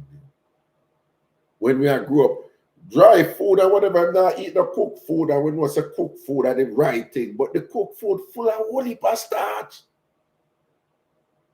The starch turning to sugar. Once you have diabetes, the diabetes cause all other diseases too, you know, because the diabetes compromise certain part of your body. Them other part that will get compromised now, make you get something else and whatever. The body is an ecosystem. Everything depends on everything. Everything in your body depends on everything else. None of them stand up by themselves. The pancreas, it depends on the kidney, it depends on your intestine, it depends on your heart, it depends on your desire. Everything depends on everything. So again, you're only, it's cliche, but it's true. You're only as healthy and as strong as the weakest point in your body. Anything where you have a sickness with, it is affecting everything. It's not just that one thing we're sick. So there's a psychological dimension to it also, in terms of certain things where we have to conscious of from Jamaica. This thing where you fat and nice and whatever and thing like, nothing wrong with it, you know.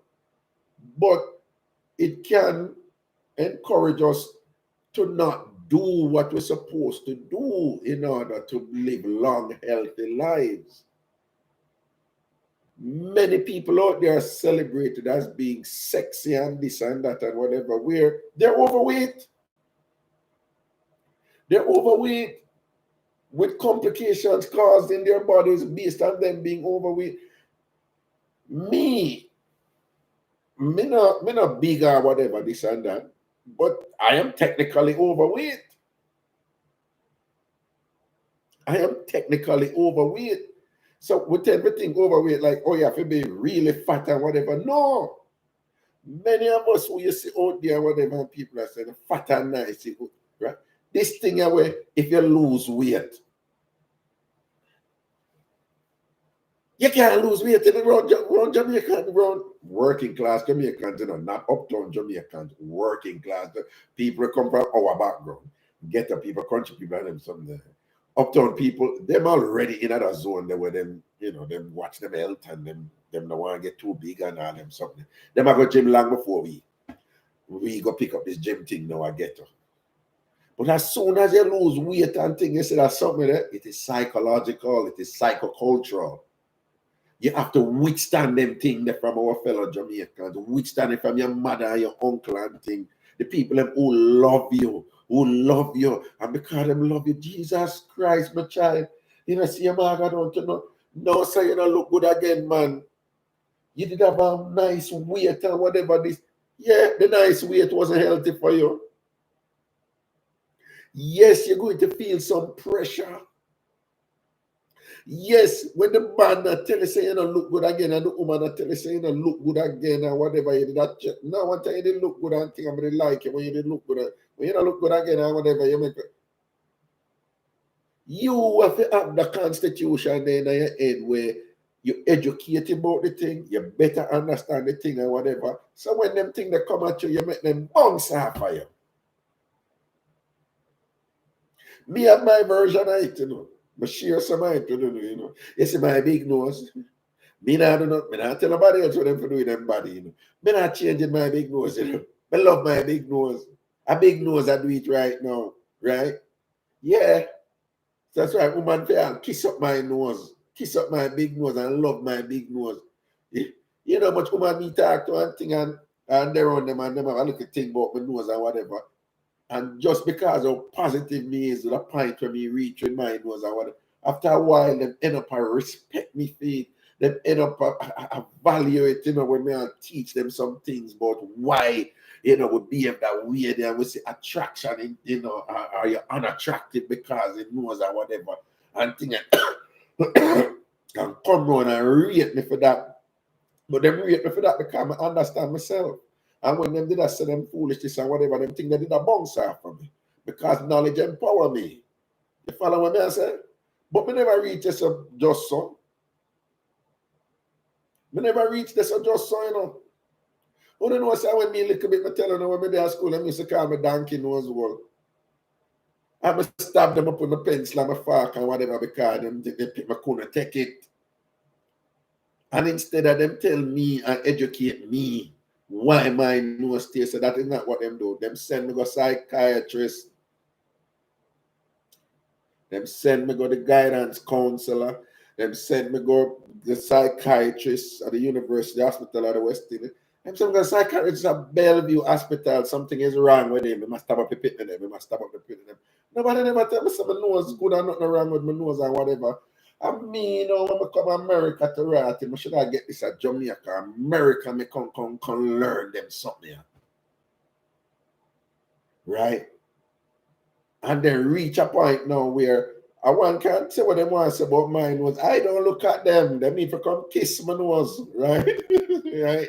Them come at me, so come kiss out my nose hole. You understand? So I am at a point now where I'm good. I'm good. But I want enough with phone story to a phone journey. I have to know what to keep. I have to know what to discard. Again, I have to know what about Jamaicanism and being Jamaican.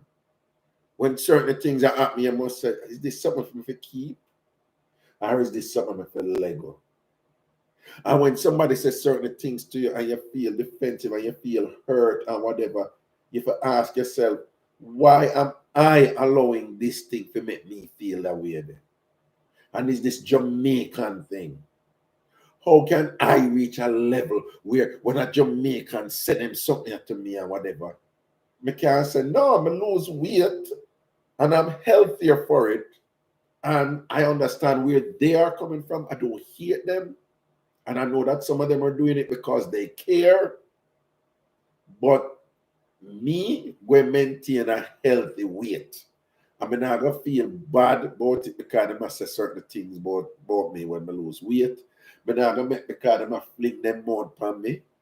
I'm going to make sure some stay whatever, which is not healthy for me, or you're going to engage in a certain other behavior because whatever. You understand what I'm saying? You have to know what to keep. I have to know what to let go. I hold on certain Jamaican things in dear life. Not change. You have some Jamaicanism in me when me just say, this good. You have some other Jamaican things where me let them go. Me let them go because they are not good. It's not everything about our home country is good, people. Me are telling you that. Some things did good at that time, but it's not good now. You have to understand that temporality. You can look up that word, the time dependent. Right? When I'm going on a whole heap of bossy term or whatever, I break it down so you understand, right? So the value in certain things is based on their time and their location. You have something that is of value in another place there, but it's not of value in this place. You have something that is of value at that time, but it is not of value in this time. You have something that is of value now that was valuable then. Many of us, how many of us have been in a situation where when I look back and when I realize somebody who did a phone in a real way and I never did really pick it up, you know? And you couldn't understand it then, but you understand it now, though. You have to know what to keep and you have to know what to let go as you are engaging in your journey. And what will work for you won't necessarily work for somebody else. And what works for somebody else won't necessarily work for you.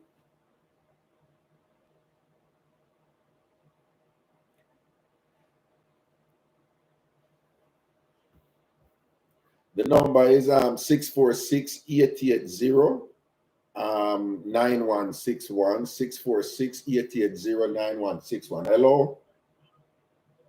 Raga, I send you some pictures. Look at them. All right, me look on it, man. All right? Yeah, man. Just call you. All right, cool. Okay? Yeah, man. Cool. Thank you. All right, the number is 646-880-9161, 646-880-9161, 646-880-9161.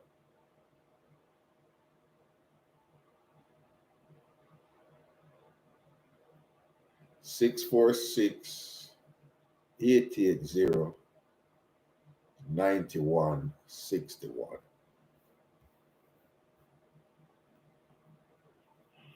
Greetings. Yeah, Raga. Yeah.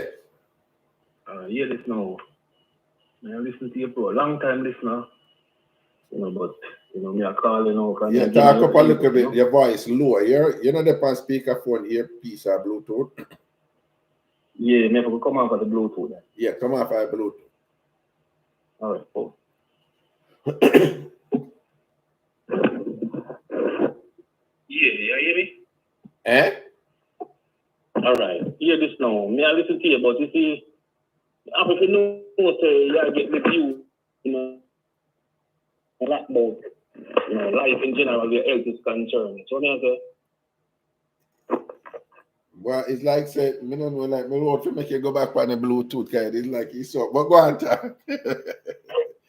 Yeah, but what me I say now, yeah, me living on New Jersey, but Jamaican, by birth and everything. But as I say, me listen to you, I hear them follow you from back then in Jamaica when you're different, so me always support you, but you're behind the scene person. I mean, up front in a certain things, but Cooler man, see. yeah, man. So me one of the person, but me I tell you this now. Me I listen to you still, and me the wellness person still, cause me no need for over 20 years. Okay. But for me, you don't see me, and you don't see the boy, and I do a lot of things. I got to do everything out of that from by the book. I like my dragon stuff, and on the weekend, I beat me two dragon. I saw me, I said, but too heavy or too hard. You know Yeah, nothing wrong with that, right? Mm-hmm. All right. With me, me is a man where I live in the kitchen. My mother grew me well, and I tell you, I'm a package. Right. And if a woman get me, she get to help me, it's like, well, little sex, but other than that, we're rounded certain way. But I've been doing my thing for years, and You see there for my juice, and my juice, I just juice. That's why I work. I'm work hard, you know. I'm working nice. So hard. I work hard. My general, you know, so your phone, your papa. Your phone kind of go in and out, and I don't know why. Me don't know, but hold on. I want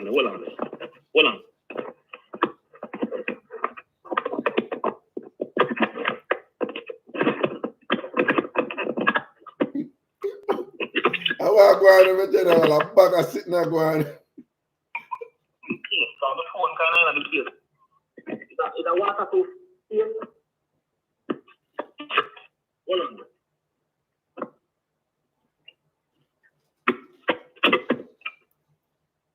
Yeah, you hear me better now? Much better, way better.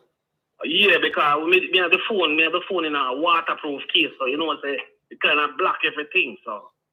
All right, hear me now. My suggestion is this. You see, you say you go through your thing, me go through the same thing. Me have 51, I go 52, and you don't know, me try to take care of myself. I'm tell a person, say, you know, we're all gonna die, but my concept to life is this. We can't live quality life, but we don't have to depend on prescribed medicine. So, I say, so my thing is this. Me do my little researches. So I say, and what me do, me used to do a lot of juices, but I like for my job, I work like a 12-hour shift job. I work like 6 days, sometimes for the week, I do a 60, 72 hours for a week. Wow. But most of the time, I like juices me do for the whole, but what me do now, I cut off of the juices because I start do the thing when I'm intermittent fasting. So if you can get on that ragga, I can tell you this straight up. You will feel like 16. When you start, it's going to be rough. It's going to be rough. I'm going to tell you this now. You will get that result. Because you will regulate your blood sugar level. You will regulate your the blood pressure level. You will regulate everything. And guess what? You will lose that weight where you never expect to lose. And you never have to go to the gym. So you want now. The thing is, a lot of people don't understand. The starch and the sugar are the killer. We get a lot of criticism when we go into the supermarket and the stores and we read the labels them because you know what now? They use the bossy term, sodium and this and that, but people don't understand. You don't see salt and things and no salt, right? But most things in America where it's a sweet, they have a thing named high fructose and corn syrup. And them are pressure. A lot of people them don't know. Right. High fructose corn syrup. High fructose corn Yeah. syrup. Yeah. The intermittent fasting thing that I see take off and thing and it have some value. But like you say, it's a hard thing for you again when the hunger clot when the hunger ras you know man. It's I want different something that for you get. But yeah, there's a thing. No. But tell me something. When about on average, your best estimate for when you do hold on, I'm gonna ask a question here. On average, your best estimate, like how long it takes somebody to get used to that intermittent fasting? Well, as of you, I don't know how much time you eat per day, how much meal you consume per day.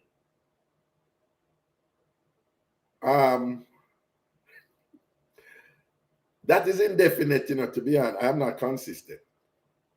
Okay, because for me, I tell you with me now. Yeah. You see, when me do my job is a swing shift job. Me work 1 week night and the next week day. So my body function is just my messed up thing about me. You know what the leader tell about the sleep program. Me go through that, guys. It's just like me sleep offset because of the job I do. But you want know. You see, when me up on nights, me eat my last meal like 4 o'clock. I mean, I eat again until I reach home like 8 o'clock in the morning. And now I do a drink water, so you can count like that's like a 15, 16 hour thing. But for you, a start, the problem is it, you see, if you can skip in between meals when you start off like a 5 hour, you can start off at a 5 hour. And when you start off at a 5 hour and you gradually get there, you will feel that, you know. But you want know, the most you can feel is you're going to get a little headache or certain things. But then that's a norm because you're going to start losing salt and them say the fat going to break down into to the energy what your body needs. So, you know, if your body like how you know, you've been eating and doing your own thing, you need to break down that so that's going to turn out to the energy. So you go, well, you're not try sites me out and I say, but no, I'm not, man. I notice say you keep on asking me and the eating, you know, because I don't know what you know about me, you know, I just I say. No, but Raga, with me and listen to you, you know the baby. Me no close or talk like that, you know, but me, Mr. Man, me follow your thing, you know, brother. I don't know, Mr. Man, me learn from your thing, you know. I say, Raga, you on the eating, you know, because you know, connecting, you know, push up a call and say, you see it, him always that eating. I'm not type of eating, I'm about regular eating. No, man, I joke. But yeah, you explain yourself like you know, it's the arms house where I keep up. No, but no. You feel so you educate the people, because you know a lot of naivety are creeping. You see our culture still. Yeah. That's what you say. People in general, them fall free to what people are saying. But you want no care you love a person, you know, them can't feel your pain and you can't feel them pain, you know. And that's what people understand. So you have to learn to understand. That's what you used to say. Thick skin and broad back. That are the thing we have to develop. We still say it at the second motto. At the second motto for TamFam. At the second motto. Yeah, man, let me not know that. You can't use it. You say me I follow you for years now, brother. So for you see me calling to you now, you have touched my topic, but me say, me glad to know, say, you depend, yeah, you like the gimmicks, but no reality chip in, where you understand more about life in general. You see me I say? Because once you reach the big 4-0, get into the 5-0 and heading beyond, people think that is a myth. Once you start reaching me, you have to start thinking, no. And what you put in your mouth. I mean, can't tell people that. Yeah, I true. Once you reach me, that way you put in your mouth, you have to be careful what you put in your mouth. Yeah. All right. I'm going to tell you this now. For the past 2 years, since this pandemic has started, all right? I'm going to tell you this straight up. I'm going to talk with no apology. I don't want to debate about the corona or nothing, but I tell you this straight. You see my lifestyle, me though, and the way me eat, I've never even taken a vaccine. You see, I've got a job, you see people have job from me like a fly. Even people are fully vaccinated, have COVID and this and that. But you know what now? To God be the glory. Me do what me have to do, but me not drop me card. Still wear my mask, I do what me have to do, but you know what now? I've never even taken a swab, even to take a test. I mean, see a lot of people drop around me. Have this, have that, and me just a whole morning I go to see me. So me I say, brother. Tell us straight up. I balance it thing. No, I balance it thing. I'm glad for the endorsement and thing. And you see that intermittent fasting something there. I've been checking it out, and I must say that what I've been finding out, it's pretty good. And my mother used to fast, you know. My mother used to fast a lot and whatever, but it's for religious reasons and thing. But and it is something that has always been around for a long time, heavily practiced by even a lot of Asian people in some very productive ways, you know, and whatever. So I just want to say respect for the endorsement there for what you're sharing that night and thing, and you know. And you're right now with as Jamaicans and Caribbean people, and you know, in terms of our origins, we need to better educate ourselves about some of them things. Definitely. Where we hold on to, where we think it's just automatic that they're naturally good because they're Jamaican. And let go some of them, and then you know, and take care of ourselves and live long, prosperous, fulfilling life, just like enough other people are doing. You see. Yeah. Because I'm going to share something with you now. I'm going to tell you something now. Do you know that even though we have everything up here, we can live like how we live in Jamaica? But people don't know. Me go out there. Me live the lifestyle. It's expensive, but you my concept of life now. Listen to me carefully. You see with me? I buy nice things, you know. But me may get sales. But me I tell you this now. My thing about life. The only thing when me get from life, I want to put in on my body. So me spend a lot on good things. I have a lot of fake foods out there. But if you ever watch, I said, boy, the food expensive, for certain lifestyle expensive, that's crap. You will go there and buy your shoes for $1,000, but you will talk about spending $50 for buy something where I got give it a life. You are going to deem it as being expensive. Tell me, people do that. A lot of people, the emphasis on them place on, certain lifestyle expensive. They will buy stuff to let other people see that they're doing well, but their health is deteriorating and they don't put emphasis on that one. It's true. Why would they think that? I don't look at life that way.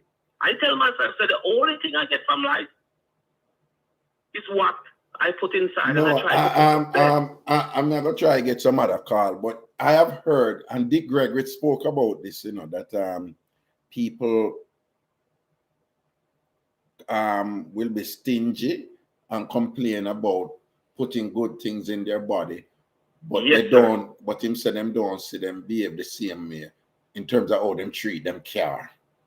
And Right. and I've seen that. I've seen people complain about how vegetarian meals and vegan thing and whatever so damn expensive. Yeah. And when them and those same people, the way them treat them house, as them invest, them the ramp to spend on them house, upkeep them house, them the ramp to make sure so them care whatever. Them buy the most expensive clothes and whatever, this and that and thing, and spend thousands and whatever in order to fulfill certain aesthetic rules, or say they must step up in their life and things are going for them. Yeah. But when it comes to them body, hold on, me not gonna lie to you. One time when I end up I check myself, come and say, I have a problem with come love if me could eat ackee and callaloo and them something every day, I eat it every day, It's just that in New York or wherever, you're lucky if you get it in a breakfast, but them not serve it otherwise. So, so you have a problem for finding. So one time I need something. I live at Queens, and I need something and couldn't find it and thing or whatever. And I way down in a Long Island it there. I'm go so boom. I drive gone when so when me a drive going on in a Long Island and thing. And granted there's a piece of equipment, but that's electronic equipment. And I say, but what the problem I drive go all the way down a Long Island for this piece of equipment, whatever. But if you drive a little distance, you go buy, the vegan, because you have one vegan restaurant, same place at Queens, but up near Vanwick Expressway, where the Guyanese them live. Yeah. Forgot where it live. Because sometimes they're too far, man, or whatever, and they have to stand up in that line. I said, but look how me gone deep down in a Long Island and buy this a piece of equipment here with no problem. But me I complain to go buy the right food for putting on my body. We're even closer to where me there. You understand? Mm-hmm. So them look at something you have to check yourself with. A lot of people get carried away by that. Because they might live them life to work to please people and people can't feel their pain. You have to live your life for you. True, man. You're right, man. True, man. No say a word doing a papa respect here, sir. No respect here, sir. Yeah, man. Protection all the time. Cool. Yeah. And people while we are juggling and whatever and thing, we did talk to for Ragashanti like about one weird thing where we come up and thing and we just want to bounce it off on them. I don't know one thing about it and whatever. But this Jamaican man, black Jamaican man, they with a white American woman, and my date and go on good and things are going good and whatever.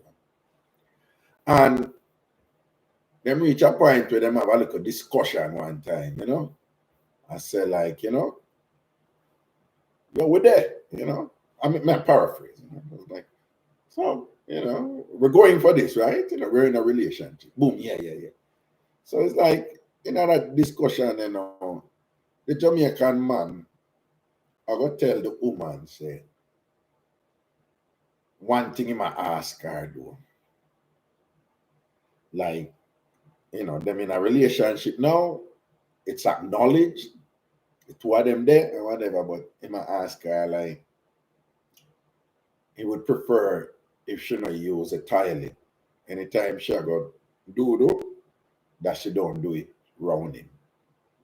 I kid you not. I kid you not. The man and him woman there, right? And I mean, them been a do juggle and thing, and now them when I reach a point, I say, yo, we are go for this now, you know. We're two with them now, you know. The man tell the woman, we are go there. You must see we are go there. But you know, it's okay. I prefer if you don't. When you want, him have no problem with her a PP, you know. She can't PP. But I'm saying she want do. She not for do round him when him. So my instinct was like, what? You know, so how him expect that for work? And I can't even imagine you're there with that woman and she can't use the toilet. But listen to this. I remember a call from a woman who did say 11 years she there with her husband, 11 years. And she said he has never smelled her poop, never hear her poop, and never went in. She know the toilet running 11 years. While me I do the show, Wednesday it was, me I do the show. Either Wednesday or Monday, who no post it in the classroom. Post it in the chat. While me I do the show, him a lady forward, and she said 15 years she there with our man. 15 years, and she said she has never used a toilet around him. Never once used a toilet. She said our man tried to catch her sometime, and he never able yet to catch her.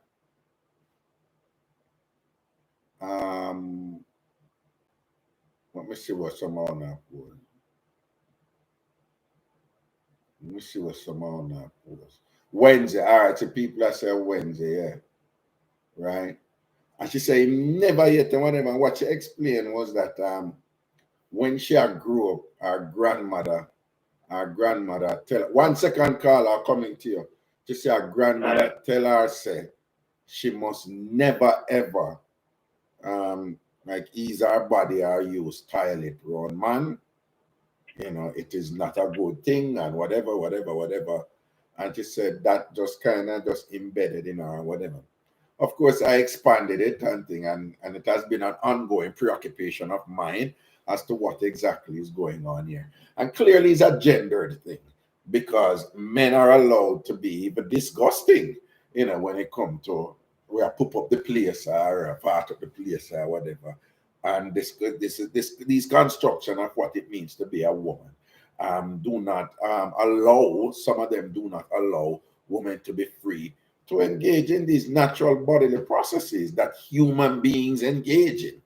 It's a natural thing and whatever. But one of the when I do these shows is to bring out some things that are going on out there that you would never think that them something they are going, but them are going. And you see people get up every day and put on them clothes and walk around and on them something that thing. And you're not frightened if you know some people have got through some things where them believe in, some things where them do, some things where them refuse to ever do, and whatever. You're not frightened if you know some crazy things that some people are content with. So I just want to throw that out there too and to hear one of think about it. Hello, Carla, Wagwan. Yes, boss man, Wagwan. Yeah. You see that thing never leave you talk about the sleeping thing? Yeah. You know, I'm going to go through it already, you know, but you know, say when I just come down with it, there's a thing, get up all of night time, I'm afraid and call all my brother and wonder what go on and can't find out, you know. And you go to the hospital, you know, and tell our doctor what go on and them say they don't know, and you know, says a sister now go do nursing and she said to me, man, you know, have a thing with them called sleep apnea, you know. And you know, so me tell it to my doctor and then send me to check it out. But you see the lady where I talk to you, she missing a whole lot, you know. Because before you even go to the place where them give the machine, you have to go to one place before and then put you in a machine and take the pressure out of your throat, you know. Oh. And then after them do that now, the place is on Bainbridge Avenue. After them do that now, them send them to a water place. One water place? Yes, in a Bronx, if a Bronx you live. And when you go there, so now, they make an appointment for you first, and then you go there to sleep, spend the same night what you talk about, and then string you up with a machine. And then see everything we you do when you sleep. And we go through the same thing. You see the man who have monitor sheet, they know every turn that she turn and everything what she do. No, I'm familiar with it. I'm familiar with the sleep test. I'm familiar with it. Okay. Yeah. You see, when you don't know and you go back now, them give you a result and tell you what go on and tell you so you need a machine and them thing there. Let me give you the machine. But my boss, again, I'm going to say it to you. Can you imagine how many of our people are experiencing these type of things and have no explanation for it because they don't have a qualified person to tell them what go on. And not only I go through that, but generate them own explanations for it based on the experiences up to where they are, which very often is religious based or very often is folk based. You know, so you hear them people like somebody do you something or a sin upon you or you need a sea bath or you know, all kind of something because of that them grew up with, you know. What can you imagine how many people have got through that and other ailments and just did not or do not have some qualified person explaining to them what's going on. It's rough. You see, all we chat now, we chat about the way and the waiting. That is the key, is the weight, because that was my problem. And they get fat, you know. And the doctor tell me they have another doctor in the same compound here. Is an ETN doctor, nose, throat, and mouth doctor. You see that guy now? She will never go. If she go to that guy could exactly tell her exactly what's going on in her throat. Did you say hold on. I think perhaps it is ENT, you know, ear, nose, and throat. Ear, nose, and throat. Yeah. That doctor can tell her exactly what's going on in her throat, like child sleep apnea. Can me go to him, you know. Okay. And he put a camera down in my throat, you know, and him tell you which vessel, I press on which vessel, and what I go on, and you have to lose the weight and all these things. See. But there's a doctor now, where she can go in the same complex if a branch there. We can tell her the same ENT doctor there, on the second floor. Right. Okay. Him can tell her exactly what she have to do. Can tell me what to do, and big man, trust me, but that should have the machine a long time. Okay, because you leg of the machine based on what the ENT doctor tell you what recommended to you. No, it's not based on what the ENT doctor tell me. I just tell myself, I don't think I'll live with this forever, you know, and just go on till me take time, come and fight, and I just see them things that stop happen to me. And put that in a closet, I'm a good. I mean, look, you have to lose the weight in your neck, though, you know, because I think me do that. Okay, all right. Because so you lose some weight then, that you know. That is the key to the lady that was talking. She has to lose that weight there. Okay. And if she don't lose that weight, then she now get rid of her sleep apnea. Then the doctor will tell her that. Okay. So I've been through the same thing with she had talking about. I have my machine right now. I still have a machine that have a chip in it, you know. Anytime you want to use it, them know. Right. As is the case. I mean, it's not close mind, you know, and then tell me, say that, I'm back the machine up. So now, I pay for that. Medicaid pay for that. I don't have to go back that. But it's mine. Okay. I'm going to give them back. Because when you sleep there, you have to go for an appointment with them and them know how good they are do find the pump, you know. And when you go to them place, then 2-3 hours, you have to wait, you know. I couldn't bother with that. I tell myself, I come off of that. Okay. So them give a 10 o'clock appointment, 3 hours you sit down there. A few people are coming at that. Okay. Because the people said that, you know, I true, you don't know, you know. Was that? A lot of people have it, you know, only true, you don't know, you know. Because when you go to the clinic, you will know. Listen to me. They have some, you see, depression. You have regular depression that people have, you know, but you have clinical depression. That is something that I have dealt with, like not only personally, but you know, in terms of training. And I can't tell you how many times I have seen people who, you know, in terms of training, them tell it you can't say so and so about somebody unless you officially, you know, clinically diagnose them, which is a particular steps you have to take to do that. But in truth, anybody who been dealing with something for a while, me know a mechanic, you can drive, go up to them and you say so and them say drive, you can't drive, and them say, no man, your crankshaft a rope and so and so and so. And them not put on a test and whatever, you know, because them have do it for a while, them just can't tell. So I can't tell you how many times Mr. Jamaicans, I know they're clinically depressed, right? And them not understand depression, right? Sometimes not even just that. You will just hear people talk, you know, not necessarily that they're depressed, but they will talk and they will come out with a lot of myths and you know, and untruth and misconceptions and things about about depression. Of course, you know, jump on people and impose yourself on them in terms of what you know. But that point where you raise, where a lot of people have a lot of things and them just don't know, so them have it. It's so true. But it's affecting, you know. Huh? All of them have them problems that affect them, you know, but they hold it, you know. It affect them. No, it affect them. Have the problem, them don't know. It's affecting them, the problem by itself. But the problem is also affecting other areas of their. You have people who have some psychological disorder that is affecting some physical part of their being. It affects them personality. They can't maintain a relationship or whatever. They're insecure with this and that. And then end up blame everybody else with and don't even know so them have an issue with them need for work. Because them don't even know so them have the issue. It affects me, you know, because I never get no sleep, you know. Once you not get enough sleep, it affects everything else in your life, you know. And like the lady say, you snore heavy. Yeah. Because it has to do with your throat, you know, your parathyroid, you know. Yeah.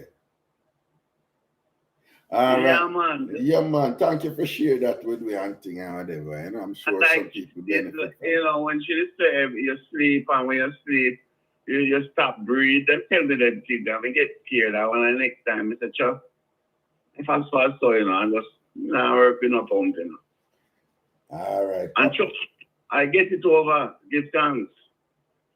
Congratulations, man. Big up yourself, you know, strength to strength. All right. Yeah, man. All right, protection. Blessings.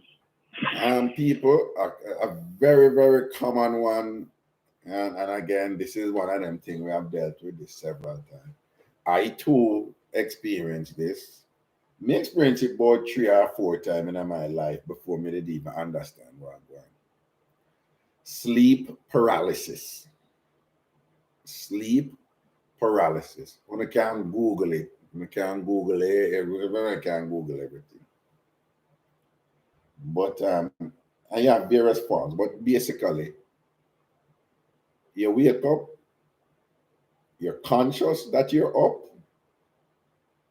and thing, but the rest of your body still asleep, and it's like you can't move it.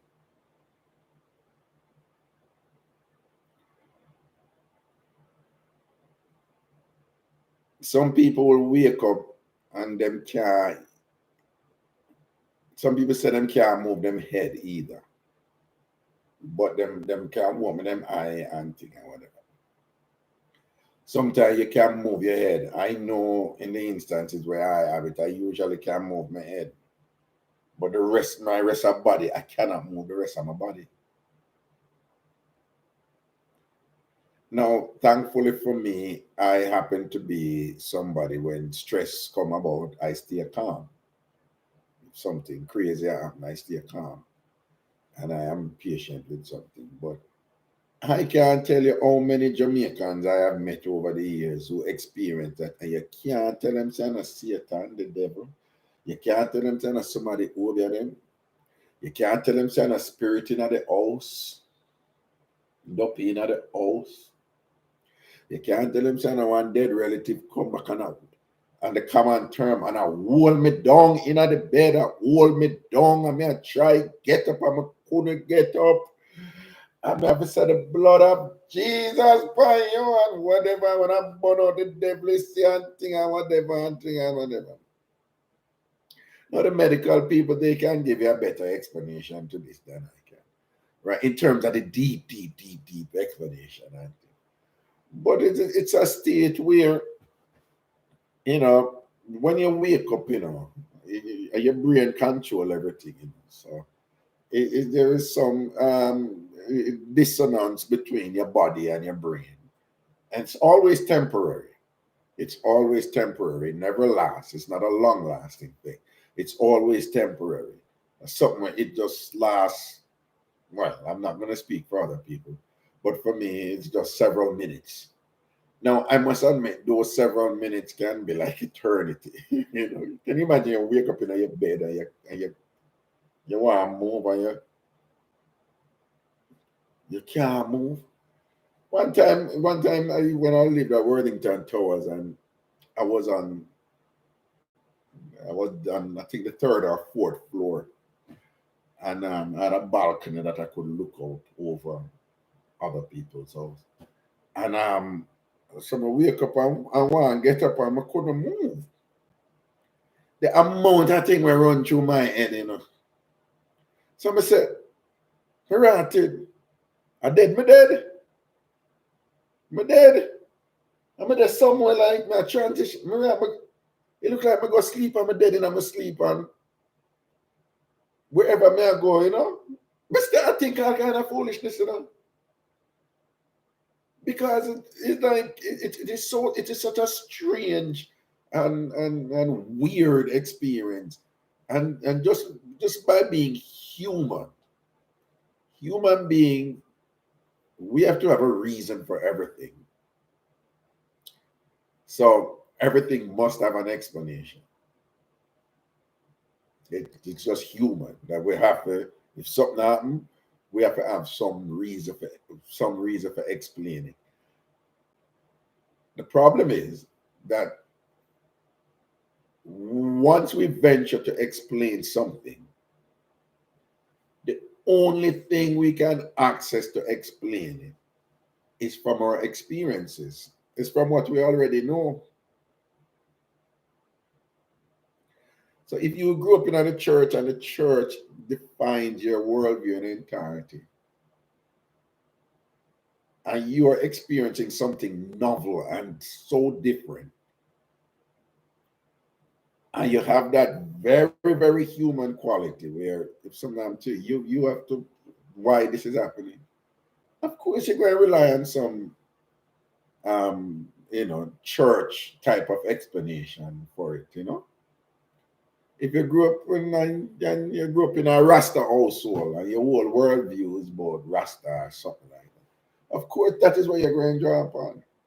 If you did out in the street and thing and whatever, and you know, and that's where your knowledge base come from. You know.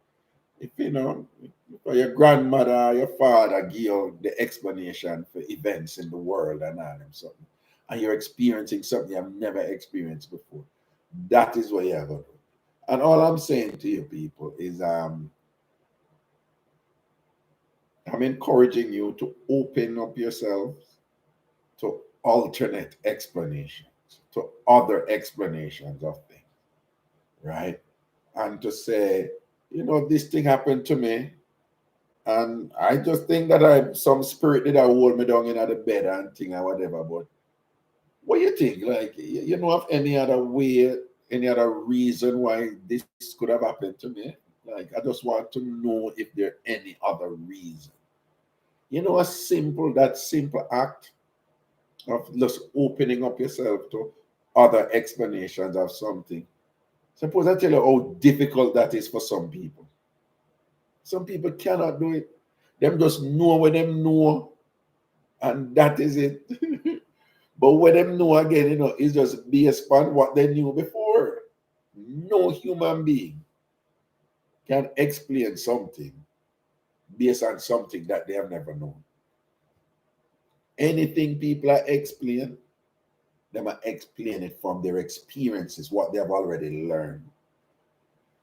And if what you learn is really in a narrow framework where you don't know enough, but it's narrow and you think it is universal, it's hard for them to telling people, they say, no, so it's really going on.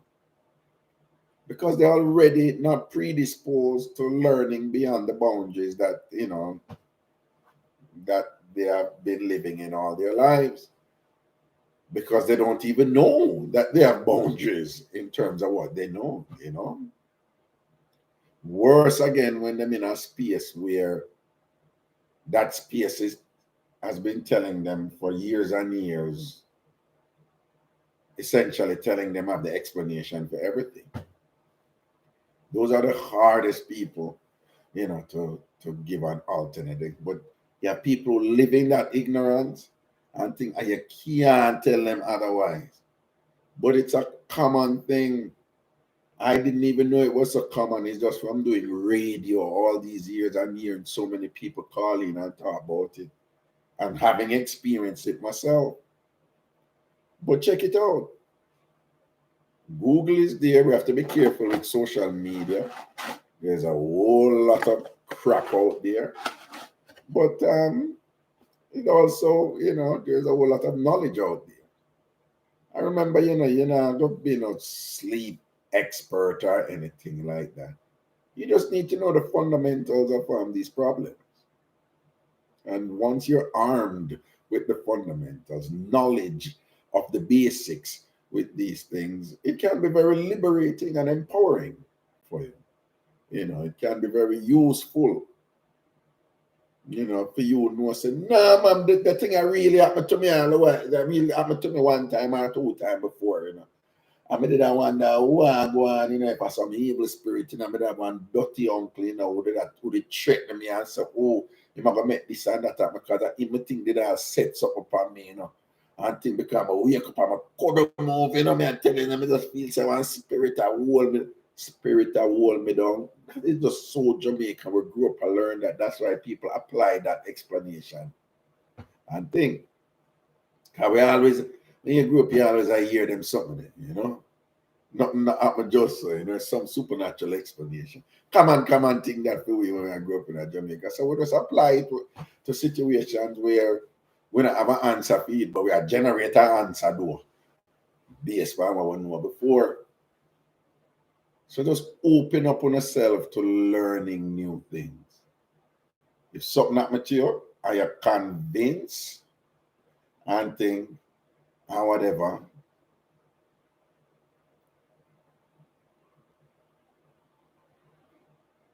people underplay Karen of mine, right?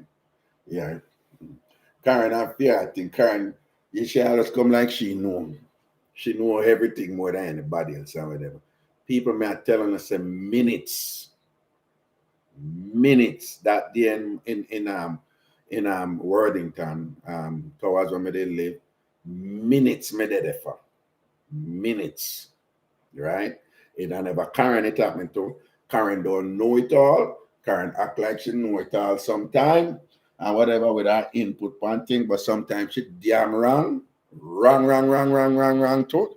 Because she's human like anybody else, and I never shaded in it. She's not in my body, and I never shaded dead. Turn up here, she'll be for shut her ass sometime and turn to it. But anyway, and like some people say, that when it happened to them couldn't move them head either. I've heard people say that. But when it does happen to me about the 3 times it happened to me, I couldn't move my head, but I couldn't move the rest of my body and whatever. So apparently, you know, if people really experience it and couldn't move them head, then apparently it impact people differently. But again, them have them deeper explanation for it in terms of what happened, you know. in terms of the disconnect between the brain and the body. But it's always temporary, always temporary.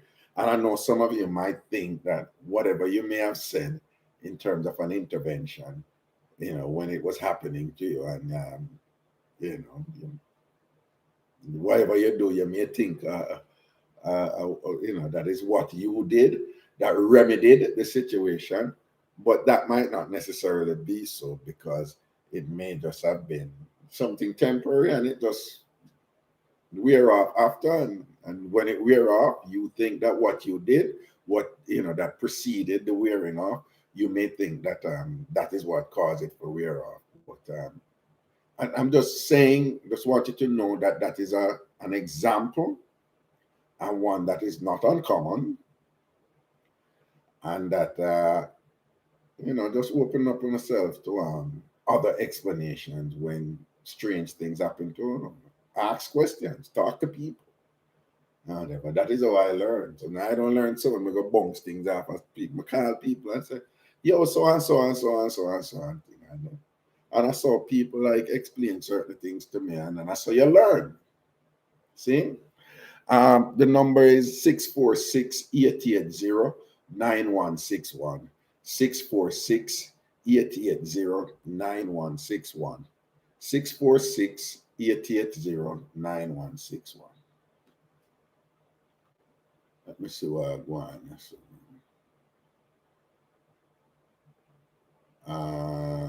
Kevin, to all my favorite dopey.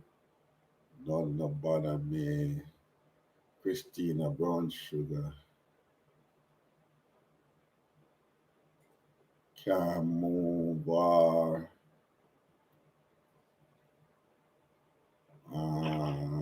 Hello, good night.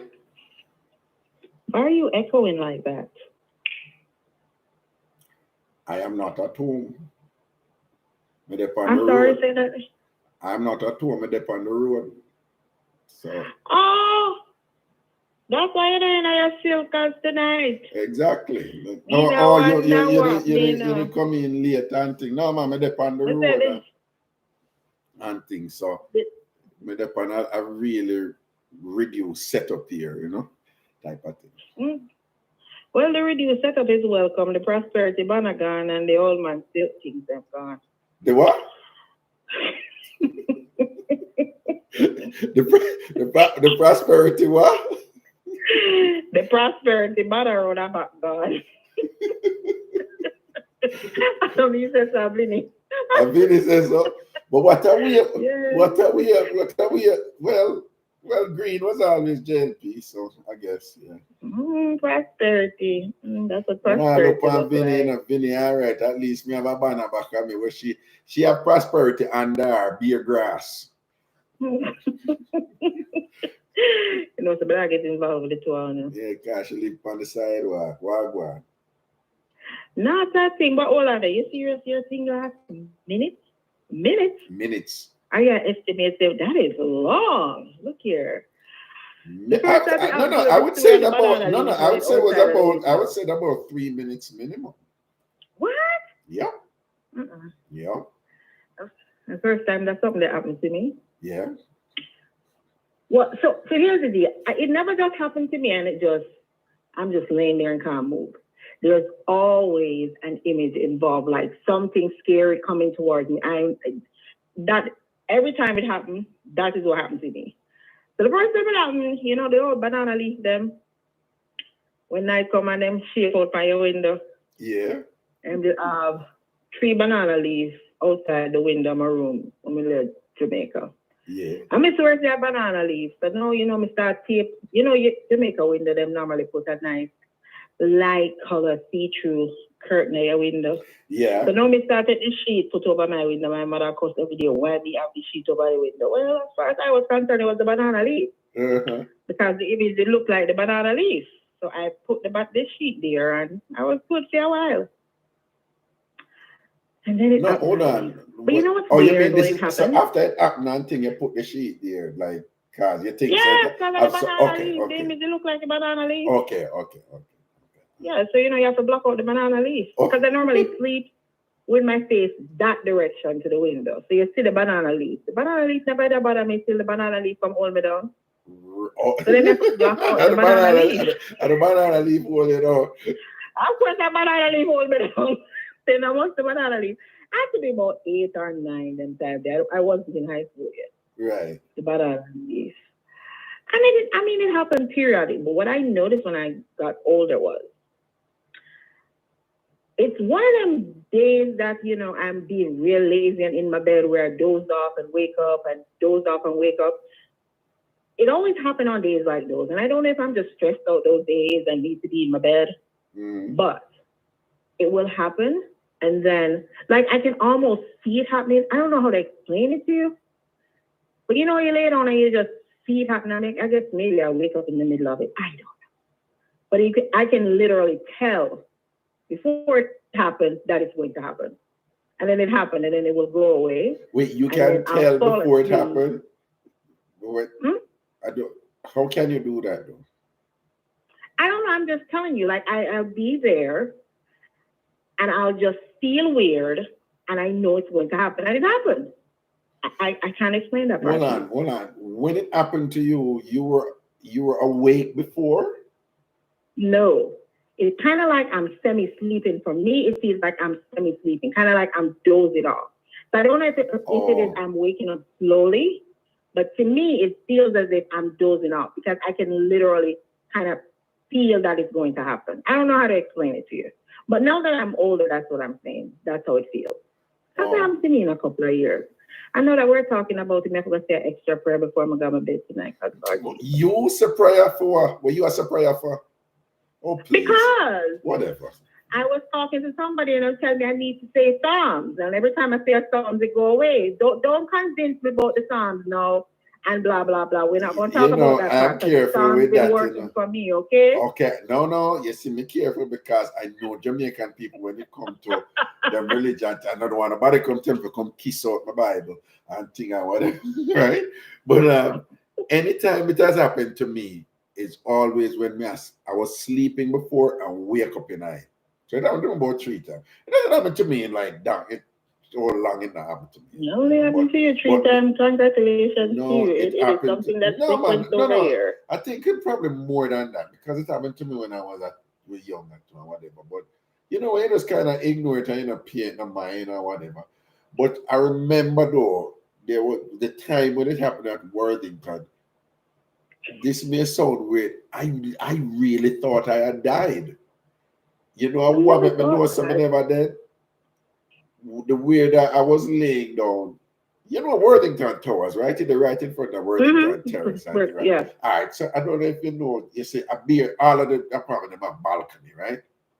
So the one I was in, the way I was sleeping and looking out on the bed, I could see over the other yard and thing, and them had them high fence. But because I was up on, I think, the 3rd or 4th floor, me I look down, but we can't sit down on a diagonal door, you know, and things. So then they look at distance, kind of past the parking lot and things. And I was convinced I'm dead. You know, I was seeing me. I want to look at a bird, you know.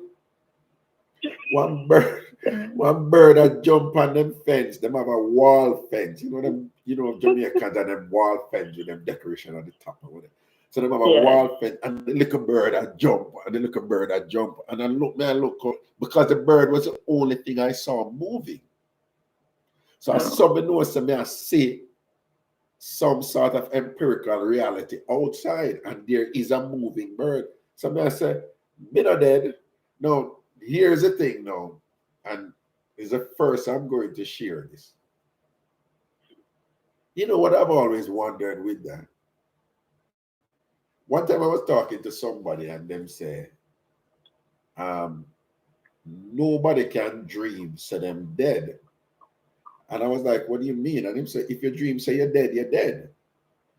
And I was like, wait a second, boom, and then I stopped myself. And I'm like, that is interesting because anytime I've dreamed seeing my body, it's always a separate consciousness looking on my body. So it's like me outside of my body, I look for my body, but something are dead. There is some sort of consciousness still alive. You follow me? I said, I was like, what if I had gone and believed that I was really dead?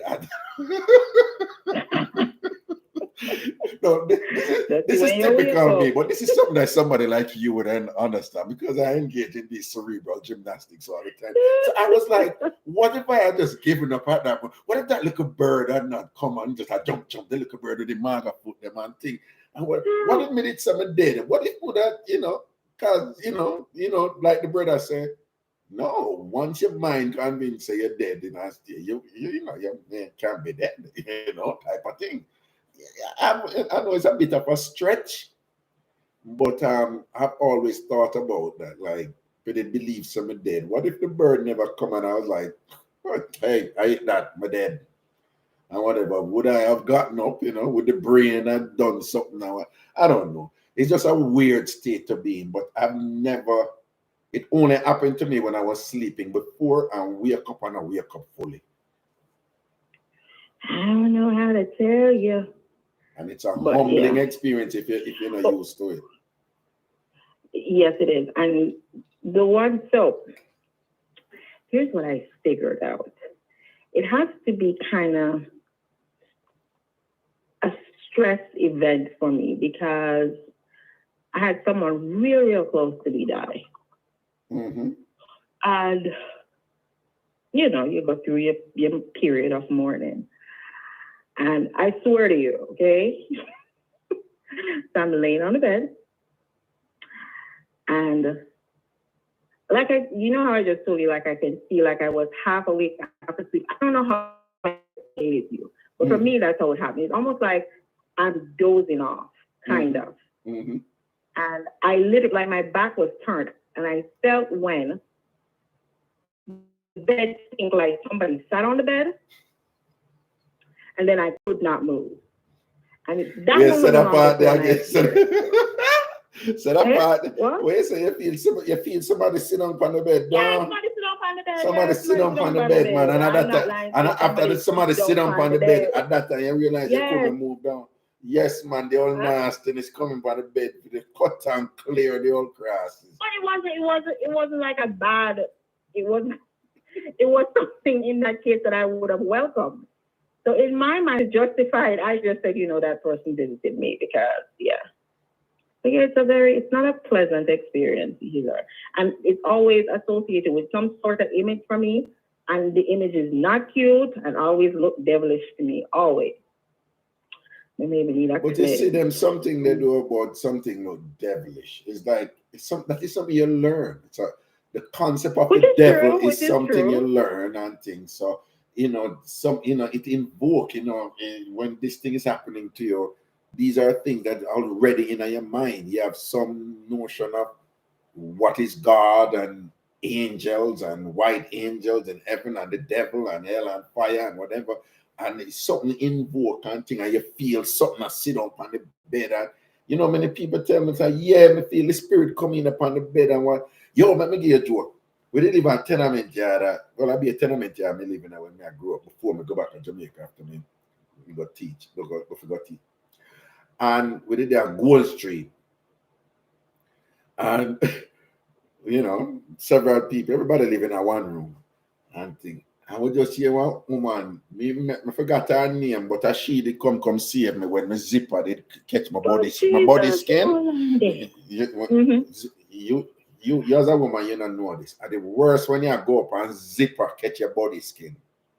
No, sir, I wouldn't know that. You wouldn't know that unless somebody have a fat juju and zipper catch. I wonder if that ever happened to woman, like zipper catch them pum pum like how the zipper. Continue with the conversation anyway. With the sidebar and you're wondering. So this woman, me like her because when the zipper they catch my body, she come out and very skillfully help me when me there ball and everybody laugh after me. But she in a PR room, and me just see she ball out. Leg off of me! Come kiss up me! Come kiss up my bum more! Wanna leg off of me? Wanna leg off of me, massacre? Mr. So sick me will come out her mom. And she in their course, so at first, people were like, so, tenement yard, people start converting.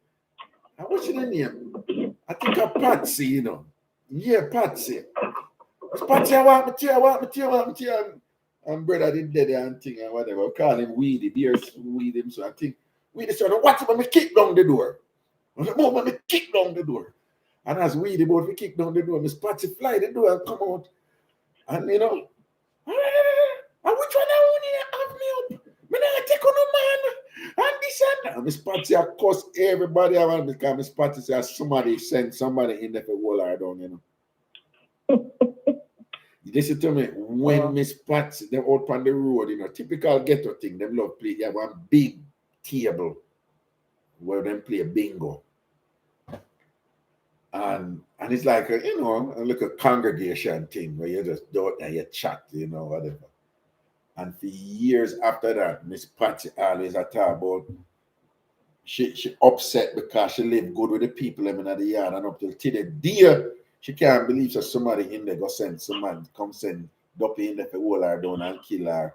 And she never strong for her grandparents, she never grow as strong to fight her for Duppy and things should have dead here now. And that's why she not trust nobody in the yard and all these things. So when I think back on these things, and I'm like, poor Miss Patsy, just on an episode of sleep paralysis, and she probably would have killed everybody in the yard. You see them send somebody in there go hold her down.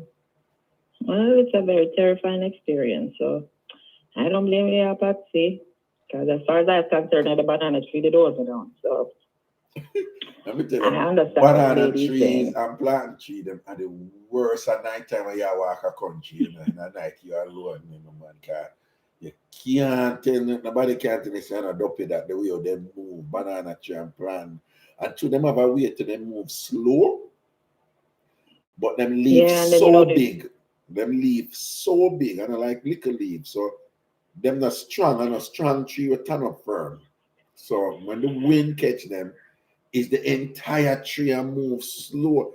Nobody can tell you not somebody that didn't move in a bush over this and thing and whatever. Damn Duppy them. Banana tree them, they eat them. God. But now that I'm older, you know, you read some things, you realize, you know, okay, this is what is happening. I still think there is more to it than what the experts, so-called, explain. But I will go with it. But I mean, no. What you think? More spiritually more? You think more to it spiritually? I think so.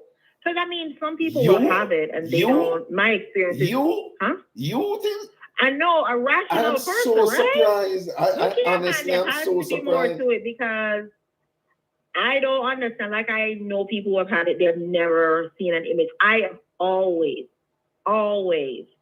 seen an image, and it is holding me down. Always. It's never just that I'm laying there and just can't move. It's always like I can physically see it. No lie. And people have it, and them just feel like they can't move. Karen, you're a medical professional. Look here, sir. I don't care about no medicine right now. The banana tree hold me down, and it's a spirit, an ugly-looking spirit that is holding me down. But the business don't want to be rational about this right now. There's no look. We're going with it, and some get me out of it. Like it happened to me so frequently to the point where I started sleeping with the Bible in the bed. Okay. You were sleeping with the Bible. So earlier on when you said. Even just talking about it, no, you're going to say a prayer before you go to bed. You did serious? Yes, you're going to say a prayer. I am dead serious. You're going to say a prayer and put the Bible right in my bed. But you know about on the right hand side. You know about sleep paralysis. You know about sleep paralysis.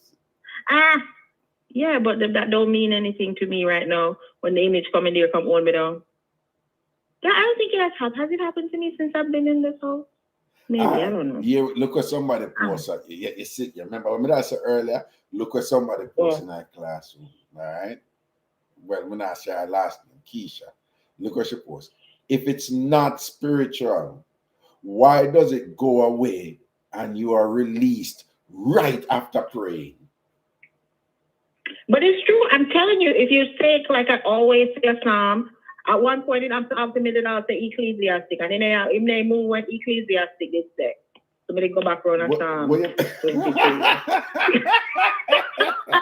I am dead. So when you say you left some Psalm setting and go when it happens and you kind of in a panic state. Yeah, so you just draw for somewhere you know from ecclesiastic. Yeah. You driving Yes, everything they work. biblical. You think they work.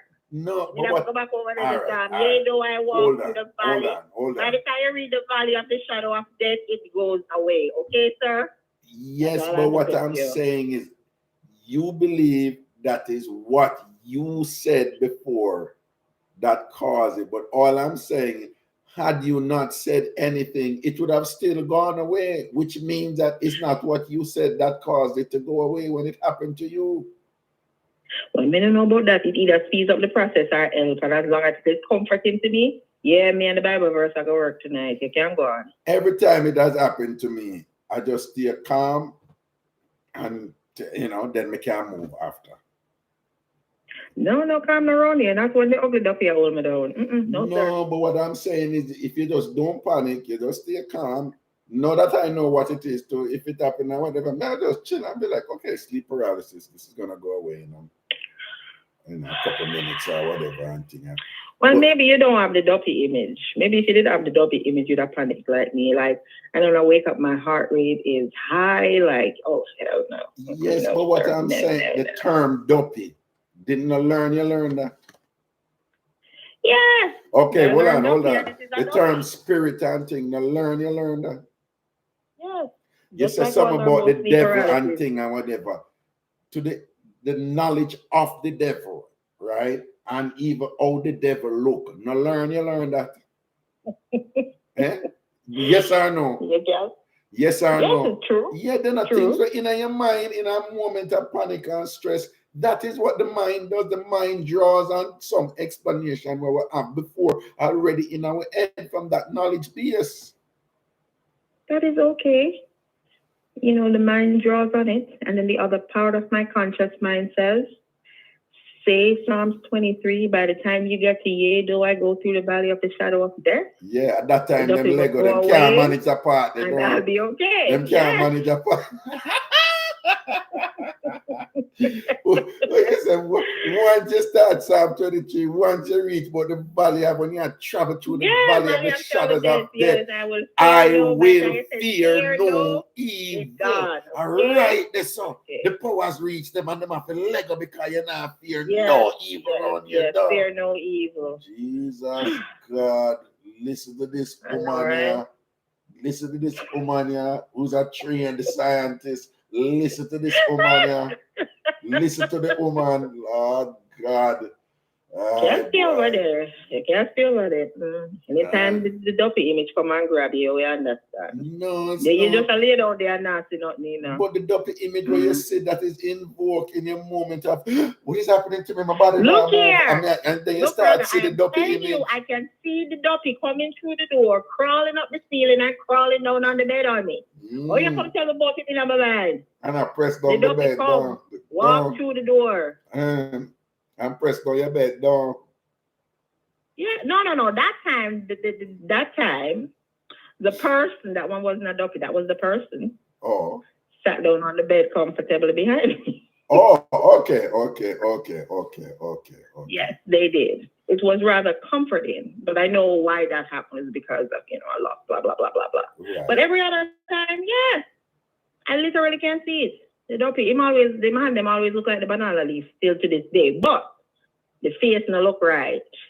All right, you see some people, in the chat, they must stubborn up the thing on a wall. That's why I'm telling you, see, I'm careful when I say because I don't want come over like me and disrespect people. Because you have some people in the chat, them not letting it go, but that spiritual part. The spiritual thing? And I think if that's what your experience is, then No, I don't know. I guess if that's the experience, you never know. No, when this came up, and a few times this came up in Jamaica, the amount of people calling in and just nasty. Rather, you don't know what you're talking about. The spirit of what they don't know. Hey, them not letting it go. You can't tell them none. See somebody put you see Keisha post and say, one time you start on it to them with the prayers and thing. At that time, them Lego and you get released. Raga, you can't. Raga, what you know about? But it's true. But Keisha, I like that. That is my experience too. I'm telling you. Of course, if it is something temporary and it goes away, but before it goes away each time, you always assess something. Psalm 23. Of course, you're going to believe that there's a relationship between the variable of you saying something and it going away. When there's no relationship, but you're going to believe it though, because you always assess something before you get the release. No relationship. Because I think they say it's when you're in deep sleep and oh gosh, you wake up while you're not supposed to come out of. Is it REM sleep? Whatever that deep sleep is, you wake up in the middle of it. And that is what it happened. That's what the experts say. And as far as I'm concerned. Yeah, REM sleep is deep sleep when the body is paralyzed. Temporarily paralyzed. So you go through the sleep. Right. Hello? You're mentally, hello? Oh, okay. I think a cheap phone. You look here, don't talk about my phone. Yeah, so you're supposed to be in deep sleep, which would, you're going through the sleep cycle, but your brain wake up in REM sleep and your body is still there, which is why they say you can't physically move because that portion is still asleep. Which I understand when I'm explaining, but when I experience it, I don't care about when I'm on REM sleep, I don't know whatever sleep. All I know is the dopey crawl up on the wall. And I'm not even joking, like I'm saying it jokingly, like that's when I say that I feel as if I'm dozing off, but maybe I'm not dozing off. It just feels that way to me, but I can physically see the image coming towards me and it always crawl up on the wall and come down. All right. Okay. So you realize that if what you're saying is valid, if what you're saying is true, you realize then when the woman say that gives credibility, to the other popular thing in Jamaica, and the woman them have this thing, I said, dopey come have sex with them. Which is, yeah, it's like you wake up and feel away then, yeah. What you say, what? Yeah. If you wake up and feel like it's a temporary... No, hold on. I thought you was going to give another answer, so I was ready to pounce on you and to say this is a contradiction. I thought you were going to say, no, well, that not go so. And so, I get set now for jump on you. I said, you see, your thing valid, but for them thing, but no, yeah. So are you actually saying that you believe that it could be true that don't have sex with a woman that be true? Look. After experiencing all these sleep paralysis, I mean, it's true. All right then. Travel with Raga. Why is it that when dopey asleep with people, it's always dopey man asleep with woman? Because when a man not talk. When a man get sex off, wait, am I supposed to say no? No, you can't say sex off, yeah. When a man get sleep off with enough time, and then just not talk. No, but that is not true. You know why? Ridicule. Men love to talk about getting sex, right? You know that man. I'm not a talk and say some dopey do that to them. Well, no, but no. I don't think that's the case where men not talk or whatever. There is something going on why it's only woman attack about it. And this is how I always mess them up too. If it's dopey man I come and I have sex with them, then it means that the dopey man is a heterosexual. Right? And the heterosexuality is based on what existed in real life. Why is it only heterosexual dopey them are? Well, based on what you just said, I mean, they run gay people that much for a year if them I say dopey come sleep with them too. So let me take that back then. So, but anyway, it's always a woman them man. I say dopey man come sleep with them and whatever. No, go son, a dopey man not sleep with them and nothing. I don't think anything goes. What I mean, I not think. I know nothing no go so. Look here. Look. I don't know what to tell you. But what I am going to say is, I do believe that, when you make the two circle there, and the part where intersect, what the intersect part called again? Whatever, the intersection. You know what I'm talking about. The little middle part that were intersect. Yeah. Mm-hmm. I believe the two worlds collide, the spiritual world and the real world. Because, there are people who can tell you, that them see certain things walking. Like, okay, let me give you an example. So I don't know, my great-grandmother, she always have her head tied with a kerchief, always. And so this lady, my mom was doing something, and this lady just randomly come up to her and say, you know, you have this lady always just walking behind you and smiling, and she described my great-grandmother down to the mole on her face. Oh, that happened. I just feel like these things exist, so, you know, you can't just say, you know. So maybe the dopey people them do come back and take off the woman then. Well, but Raga face. No, but not because I'm going to be fair to you. You know my mother partner's money story, right? No, me didn't hear the partner money story. You never hear it? Me don't remember. Well, you probably. My mother used to throw a partner where they live at Percy Street in West Kingston. And my mother used to throw a partner. And she was at one point, she was a banker.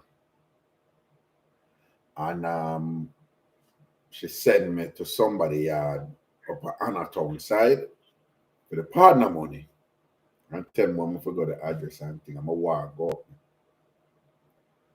And it was a Saturday in the morning. Well, about 11, 12 o'clock. Sun hot, hot. But it was a Saturday, you know, that is important.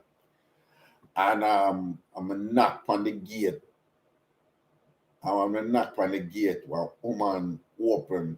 The woman have one of them elaborate church hat that were black people wear, black women wear, them big church hat there, them unnecessary big church hat. Sorry about the unnecessary. But the elaborate church, the white hat with one purple and white something going on, one bow on the thing on the side. She have on a purple and white dress, Karen. Not well, it was really like a purple, but different shades of purple and some white. We're like that's a trimmings or something like so, you know, like some kind of like lines in it and thing. Okay. The woman had on white gloves with a white bag. What me say, I get away there in West Kingston, you know, and I sat there, you know, and the woman had on white gloves with a white bag. The woman had on stocking, and she had on heels, not spike heel, but heels, and she had the bag. And she said, "What you want?" I must say, my mother sent me, I forgot what the lady name, but said the lady name Miss Jane. My mother sent me to Miss Jane. Call it partner money. She said, Miss Jane not here. So the partner money not paying today. And things. So big man attack to you. So I said, all right. And the gate locked. I'm a walk and I go down. Now when I'm near to reach down, my mother have a way where she will send her go do something. And if you do something different, she will say, me to tell if you go do something, boop, one looking at your head back and whatever. You know, so something just say, me don't know, something just say turn back. It's like something did off. I'm a turn back. That time about 8, 9, you know, because it was before I passed my common entrance, like about a year before I passed my common. And something just a turn back. I'm a turn back. I'm going to knock again. And when I knock now, the woman who my mother sent me to, she come out, but you can see she did a wash sheet. And you know when get a woman a wash sheet, and then I ring out the sheet, then ring, and then wrap the ring part around them, and then ring, and then ring. So the sheet, the green sheet, or she did a wash, it there on her. And you can see she just done almost finish and ring it out, you know, and thing and she come answer the gate and she said, well, Mr. Chairman, she said, what? I say, Mama sent me for partner money, and she said, you know, I hope say Sister Scott no but she said, all right, come. I said, but the only lady tell me say you never there. And she said, which lady? So I said, the lady in the purple dress. She said, purple dress, which lady in a purple dress? So I said the lady in the purple dress with the white handbag and the white gloves and with the purple and white dress with the white handbag and the white gloves and the white stocking and her eye woke me up and she said, only that she did have on anything for her. And I said, yeah, she had the big white hat with the red white something. You know, I said, the woman nearly dropped down.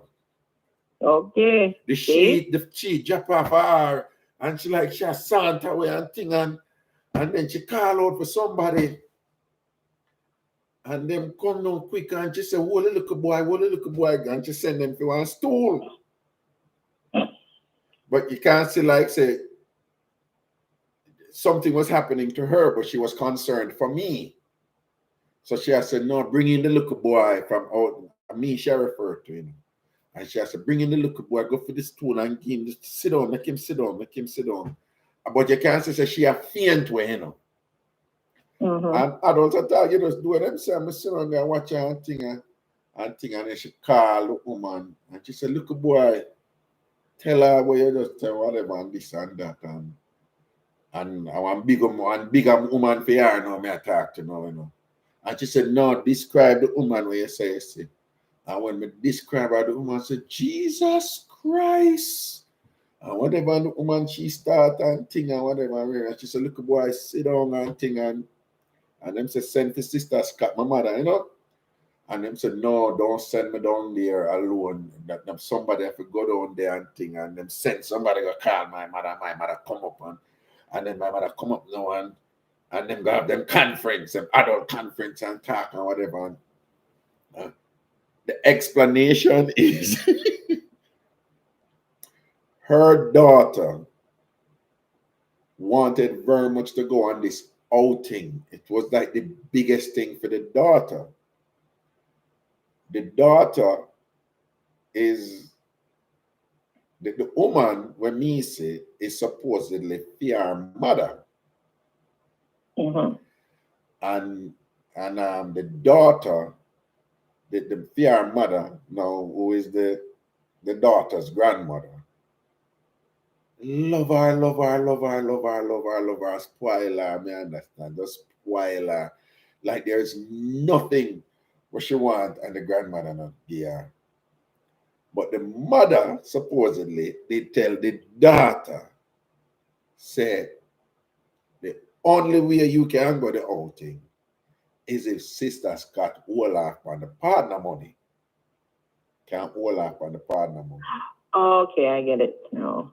Right, so apparently the mother tell the daughter wanted very much to go on a ball. She really wanted to go, and the mother said, listen, the only way you can go is unless sister Scott hold off on the partner money. So supposedly when me come for the partner money now,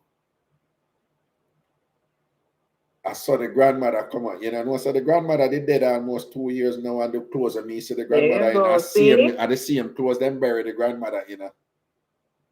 See? All right. And them said the grandmother come out and intervene for send me wide. So that the partner money. Yeah. So the partner money not send down. Yeah. For send me wide. For send the granddaughter can go. You couldn't tell my mother say nothing about so, you know. You couldn't tell none of them in the yard. I be a prayer as my mother start put on, you know, and send down where them figure buy down a marches, drugstore and everything and whatever, you know. And thing and tell her, say, you know, for vex, you know, because your grandmother tarry. And you know what tarry mean, right? You know what tarry mean? You mean the grandmother steer. The grandmother steer. And you know, Jamaicans have this thing I say, you must go through these rituals to send off the spirit them, because you know you don't do it then with this, but you have to do that before the third day, which again, for me, with my scientist mind, I don't think that is a coincidence. The Bible said Jesus was written on the third day, so it's no coincidence that they believe in this third day thing. But if you don't do it, there's some things you have to do after the third day before them raise, and there's a set of things where you have to do in the other 6 days before the 9th night. And that's why you have what we call 9-night. It's really 9th night. But the whole purpose of, you know, the 9 nights is to go through these rituals to give the spirit a respectable send-off. Because if you don't do it, the spirit will tarry. So some my mother tell him, say, oh, look like I never do on for do, you know. I want to make his spirit a tarry, all right, you know. And when I tell them Miss Cherry take it to them that day, the mama put on some work in that yard. Yo, my mother pray and she sing and she sent for her friend, the man, and prayer warrior come and she said, my mother said, trod on, and thing, and she go on with her thing, them and whatever, and then pray for send her for the grandmother, man. And thing because my mother say you can't have the spirit that stay around the picnic so much and whatever. And my mother start tell her to give her no white rice. Make sure if you not a peas, make sure catch up in it.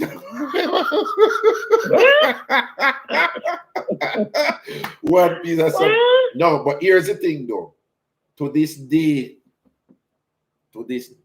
I must admit, I have tried very, very, very hard to come up with some sort of probability or something to say it could have been this, it could have been that. And I can't say, what if I was accidentally at the funeral? Like, we don't even didn't know them. Yeah. And there is nothing. There is, I wonder if me did some point me did meet the granddaughter and she tell me where her grandma, all kind of things me I try to come up with, and there is nothing I must admit. And I don't say there isn't an explanation, I'm gonna find it yet, you know. But after all these years, and this is decades ago, because you know, I'm a young fool and thing, and this happened when I was like 8, 9, and whatever. And after all these years, I have still not been able to come up with an explanation for it that I can say. This is an empirical explanation that, you know, is credible, that is a credible alternative to those spiritual explanations. I have not been able to come up with anything yet to this day. All right. See, I'm telling you, there's an intersect. So let me give you this one. So my niece, when she was like, what now? She stopped coming when she was 6. So she had to be about 4 at the time. Yeah. So the house we lived in New York, the family before that, one of the daughters, I think, died from cancer. Mm-hmm. Who knew that, you know? So anyway, one night we're coming in, and you know, you go in and you put your, look at me, she's in front of me, so I'm opening the door. So when I open the door, you know, there's no light on in the house. And you know, most houses in New York, when you walk into the living room, right? Mm-hmm. And so when I open the door, I'm like, Courtney, step in so I can flip the switch up so I can go in and then flip on the light. And she just paused and said, why is she sitting over there like that? Why she what? Why she what? She said, why is she sitting over there like that? Who's that lady? Why is she sitting over there like that? And I said, what are you talking about? She said, the lady right there. I said, I don't see nobody. She said, no, look, see the lady right there. And I flipped on the light. So look. She said, oh, she gone. And she just casually walked down the hallway and just kept going like nothing ever happened. Yeah, I had to say a prayer that night to see. I'm telling you. They're roaming. No, but you don't think that could just be imagination? Who, for her? No, yeah. I don't think so. Well, it could very well be because a couple nights later she started hollering about she's a cat. Look, all I'm saying is I do believe that the two worlds intersect. And I do believe, you know, there are gentle spirits and bad spirits roaming around with us. I think it would be, you know. No, but what is interesting to, you know, and again, here, this is whatever. All right. Okay, hold on. Let me give you a perfect example. Okay, so remember when I was living in Maryland, that hospital that I used to work at, right? I'm not going to call the name. Right. The ICU department. Now, you know, most hospitals, so most people who work in hospitals, there's no 13th floor and there's no bed 13. Mm-hmm. I don't know if you know that. Right. It's usually for hotels and hospitals, they do that. Yeah, there's no 13th floor, no 13th room, nothing. Them stopping it now, but particularly back when them build hospital and hotels, right. Them don't put a 13. Okay, in that particular ICU wing, there is a bed 13. Raga, I'm not lying to you. I am not lying. I sit right here. I'm not lying to you. Every single time. So normally they use it as storage, right? Mm-hmm. Every time we get, we go over capacity, you always need to open up a room. That's the last thing they would open up in the ICU. And every single time you put somebody in there, they always complain about the same thing. The man and the woman standing up in the corner, the lady have on a white dress with a white hat, and the man is a colonel with a shotgun and a sword. I am not lying to you. Every single time. I have been down there, and the call light in that room just keeps going off. And you'll go in there and turn it off, unplug it from the one, and when you go back in there, it plug back in and the light, and it going off again. I'm not lying to you, because I have seen it. I have been in the room, and patient in there hollering, screaming, but there's a man over there with a gun, and there's nobody in the room but me and them. So I'm telling you, these things happen. I forget about that, I must call somebody and ask me to still happen. My mother, no lie. My mother claimed no lie. I remember one time I walk in a room, I get simply it's across the street, but remember, I'm older now, so I know kids have active imaginations and see things all the time. So this now me explained it to say, no, that was just my imagination. I can't explain the grandmother one, but this one. But I walk in the room and I see one man stand up in there in a brief. So I walk back out and I said, Mama, what the man they're doing in the room in a brief or whatever? Oh, no, the man never Indian. So I remember, but what the reason why I'm telling you this one though is that I remember my mother telling Nurse Lindo, who lived in our yard, thank God, because when dengue fever did I go around, she did it. But anyway, and Nurse Lindo, she tell Nurse Lindo, say, yeah, in case the spirit, him have mole in the eye.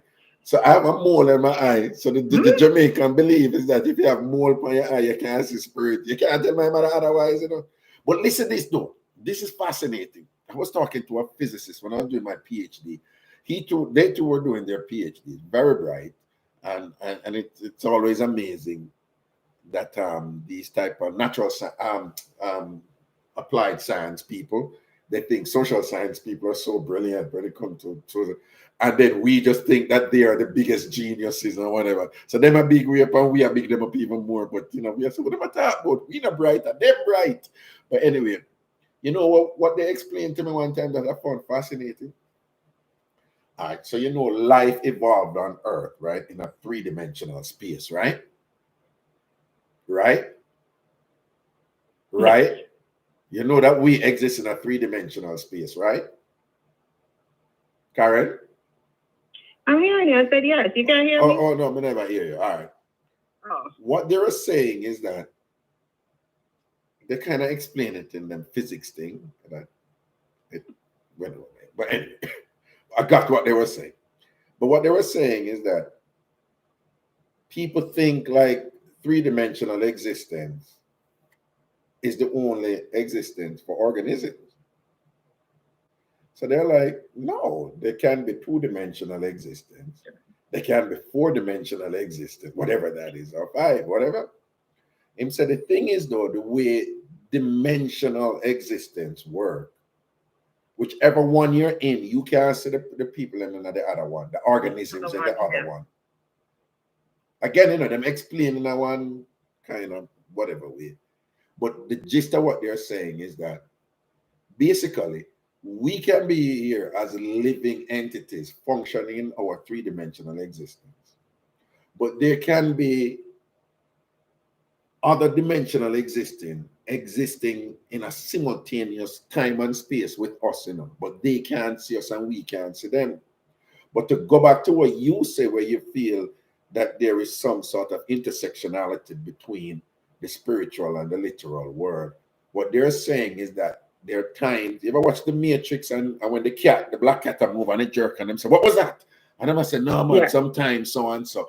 What they're saying is that no, sometimes the dimensional existence, because so the dimensional existence is it's actually not static.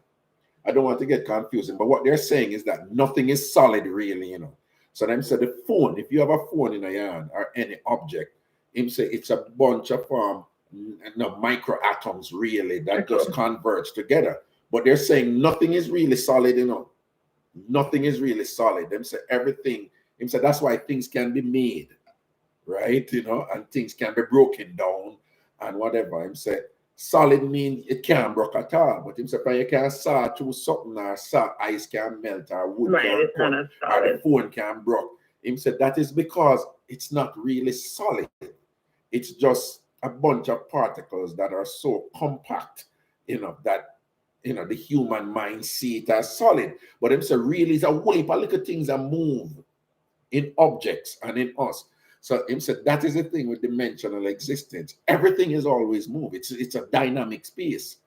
Everything is in motion. And him said that perpetual, constant, never stopping motion causes flux between the dimensions sometimes, where things kind of cross over temporarily and things like that. It was just fascinating. But just think about it, that we could be here living in our three-dimensional space. And there could be another Earth, or we call it Earth. It just could be a whole other existence, of a whole other set of diversity of organisms or whatever who exist in our space, but them can't see me and we can't see them, based upon the dimensional separation that is still dynamic and intersecting and causing all kind of fluxes and things like that. Amazing. Right. You ever watch? I don't know if you watched this series on CW called Supergirl. There was an episode that kind of explained what you just talked about carefully. You know the Flash? You know the series The Flash? Of course I know the Flash. I know DC and Marvel. Okay. Hold on. You watch Supergirl on CW? A CW come on, I think I remember whatever I come on. No man, a CW well, I don't bring watch them it on show CW. there. I watch it on something else, show but I there, think it comes on CW. Yeah. But yeah, there was an episode where her world and Flash's world intersect, and what you just explained is how they explained it and how they got him back to go to his world. But yeah, because they're not in the same world at the same time. Like he was maybe 4 years ahead of her or something like that. And that is a principle beyond. I don't know if you see the new Spider-Man movies where there are Spider-Mans in these different worlds. You probably haven't watched that. And then, no, I haven't watched that yet. Which I believe is what, you've always had a metaverse concept, but I think that is what Mark Zuckerberg is kind of lead. But come up with. Yeah, but that Spider-Man where you have this black kid who is Spider-Man and all these Spider-Man from different worlds coming together and all this, and that is I see them playing with that type of with those theories and those concepts. I think fascinating, interesting. Well, it is interesting. But no, you surprised me tonight again. In our lifetime. No, you surprised me tonight again. I never pegged you as a spiritual a person who believe in that spiritual entities do exist. I never. Boy, you're full of surprises. You're full of surprise. Karen, can I be frank? What? You're just a bitch. You're just a bitch. Look here, sir. You're just this cold ass bitch. That just like, listen, the whole world is literal and it's very rational and this and that and whatever. And I have no time for your favorite word. No. Foolishness is not your word. You know what is your word? Foolery. Foolery. That is your word, right? But and you just like, So you just come over as this kind of hyper rational person who just not only you don't believe in them type of kind of spiritual type of fluffiness, but you just came over as if I don't even have any patience for it. And lo and behold, I was wrong. I was wrong. And you see people, you just never know people. When you think you know somebody, hold up. When you think you're telling people to think you don't know people based on what them post on social media, let it go. You don't know them. Okay. This is amazing. I'm very rational. That is a side of me. But I also think, just like I told you once, I asked my mom once, and she did cuss me up, and I asked her, if when we die, right, when Judgment Day, if you think the Lord is going to call us by our last name or the year we were born. Raga. She said, why? Well, in that moment, right, for me, what I was thinking, I really wanted to know if OJ really killed Nicole. Because I'm inclined to believe that he didn't, right? No, I'm inclined to believe he did. He did. That was that. Right.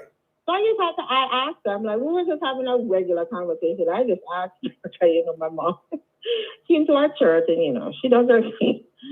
And I said, what do you think? You think he's going to call us by the year we were born or by our last name? So she said, why? I said, well, if they call us by the year we were born, I'll find out some information. But if they call us by our last name, I'm going to miss it. She's like, what are you talking about? When I tell her, man, the woman say a prayer for me. Oh, yeah. My daughter is weird. On the day that God confronted the people, she wanted to know on that day, like, if OJ did really kill Nicole. People business. No, can you imagine God busy now and decide who got L and who got F? Now you're like, I'm glad I'm seeing you, Lord. Tell me. I've been waiting for this moment. Did OJ really kill Nicole? Tell me. I want to go on that again. Right? I know that the glove never fit, but like seriously, like what? Oh God, yeah, that was one of my questions. And I also believe that, and bear with me on this one. I think I said this to you before. Yeah. You know, people are always worried about the afterlife and what happens in the afterlife. Yeah. I honestly believe that when we die, right, that we are born again into another family. And as we grow older, we lose our memory of our previous life, which would kind of explain what you call, it's not premonition. What you call it, something where you see something before it happened and then you experience it, you know it, you saw it before it happened. We call it something like that. Is it premonition? Deja vu. Deja vu, yeah. That's why it explains deja vu for me. And I also say, you know, sometimes, you know, when you die in an angry state, it would make sense to me why some babies just don't stop crying for a while. But that's what I think. I honestly think that we're born again. And as we grow older, as you grow older in the months to come, you kind of just lose the memory of your previous life. That's why, you know, sometimes they'll explain that some kids are born with an old soul. Kids are born with an old soul. But that's just me. Okay. Yeah. All right, Mamacita. Anyway, I think my dryer just went off. I'm going to finish my laundry. All right. Oh, you actually do Good laundry. night, That's bro. good. All right. Blessings. Maybe let go too, because, you know, like, when they're on the road, that's someone else still here. All right. Bless up. Respect. Cool. All right. Bye. People, I'm not going to take any more calls and things. Again, just want to... Oh, listen. All I want to know who I watch right now, if you have not liked the live yet, please like it right now. Just like it right now. Click like. I am asking you, please and thanks. Just click like right now. Just make sure so you like it right now. All right? Just do me that favor. All right? And once you're watching and thing, and I'm here working and I juggle with it and I entertain and these things and whatever. Just, you know, one thing I'm asking for all of you, just like the live. All right? Like it right now. Click like. Thank you, please do. So it was 500 I don't know, and thing, and it's only 200 I don't know. Click like, that means a 200 I don't know. Do it here, please. All righty. Okay, I want to thank you for you see, these type of discussions, they're important, you know, and their usefulness is not necessarily about it's not only about solving a problem or bust a mix-up and thing and whatever, but they're useful with their cultural values. Christina said, Raga, when we can't sleep tonight, it's your fault. Oh, yeah, because you know, our Jamaicanness is such that it has its complexities, just like any other country, any other culture, whatever. And it's good. It's part of knowing yourself is knowing, you know, the well from which you came, you know, because we're all cultural animals and thing, and you don't have to believe in something to know that it's a part of the reality from which you came. And, you know, and so it is that when you get these type of information more and more, when you meet your fellow Jamaicans and them say certain things and them speak certain ways, you can better understand them without dismissing them with some form of superficiality or denouncing them or just relegating them to some sort of non-entity or some idiots or whatever. But or not to be as confused about them also.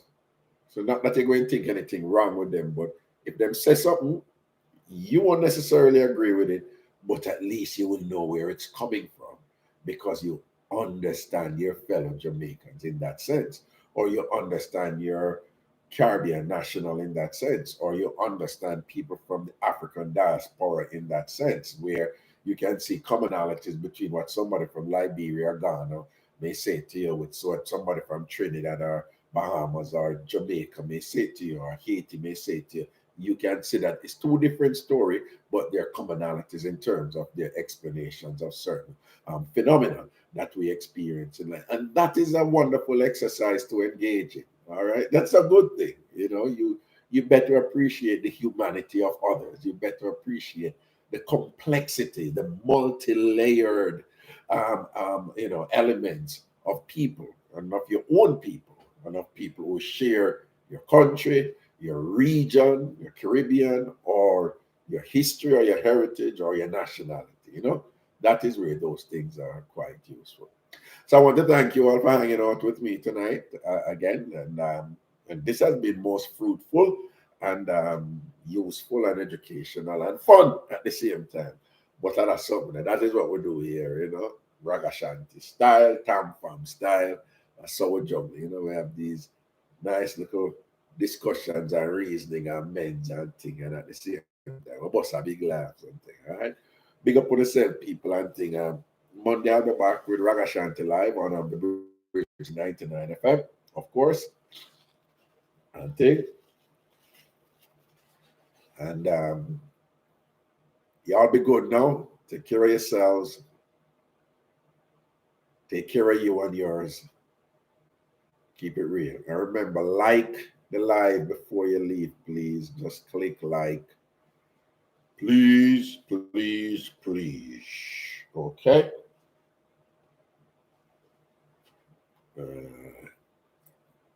Strawberry.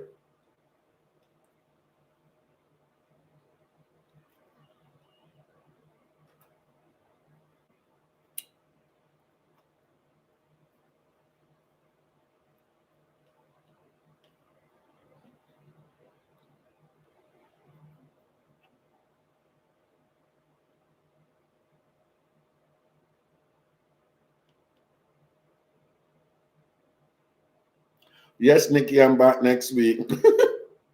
Nikki, you know, easy, you know. Yeah, man, I'm back next week, man. Monday, man. Okay. Mm-hmm.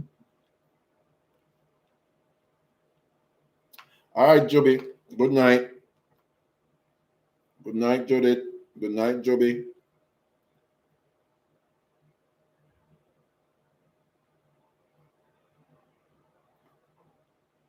Yo, somebody said the weirdest thing. He chews so soft. Me? You have people who chew hard and people who chew soft. That new. I never hear nothing so yet.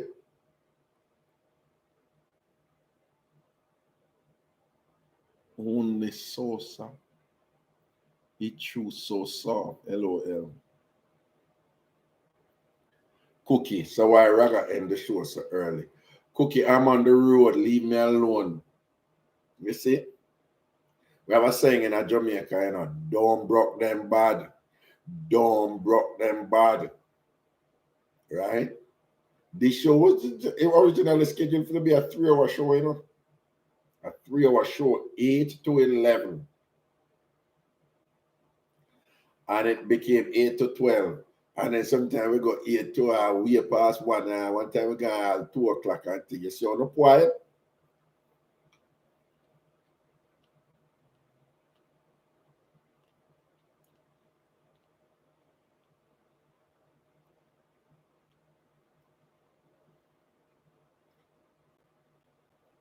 Cookie, then you rang for late.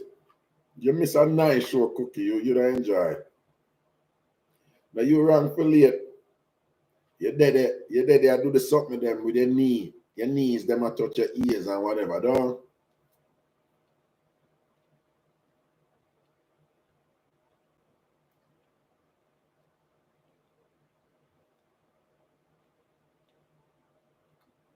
Yes, Jagans. Wild bad. Big up yourself, my general.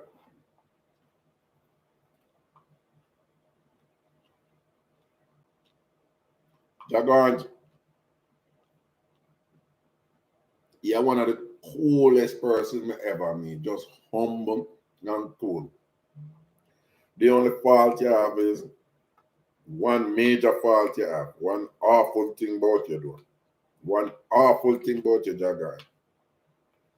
You're a Gunners fan. You're an Arsenal fan. But I won't hold it against you. I will not hold it against you, all right? One day you will come over and start cheer for Tottenham Hotspurs. It's all good.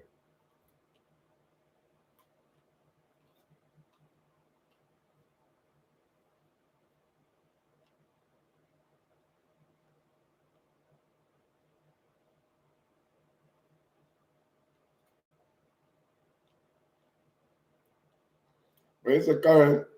Can you send Shonda the link for the rose you know see her? Like Shonda use up our rose, dog. People, the sex toys end up on a different level out there right now. We need for running on them. Enjoy yourself. The sex toys them now rough and full like before. The texture them different, technology them different, the things them can do different. Trust me. When I miss out.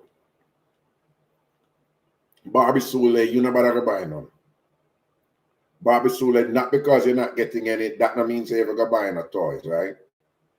Because the toys are not going to do nothing for you either. Barbie Sule, the toys are not going to do nothing for you either. Lord, that's something. Oh.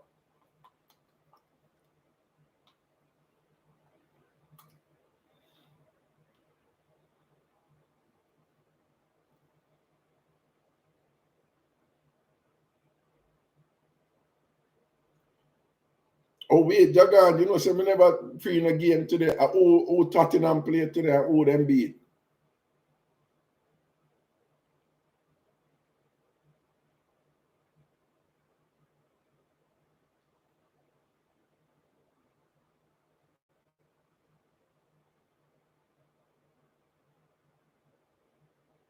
Big up yourself, Chrissy.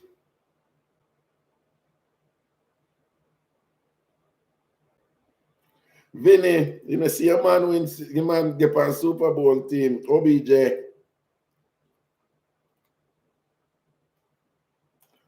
You see if OBJ get Super Bowl winnings.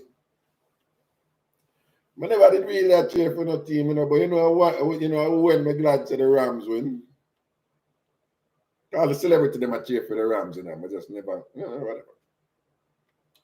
Because Cincinnati was an underdog, you know. But you know, when me glad the Rams, you see when we see the brother and him a talk to, I think I'm daughter, and he must say, we got to go to the hospital because mommy is going to have your brother.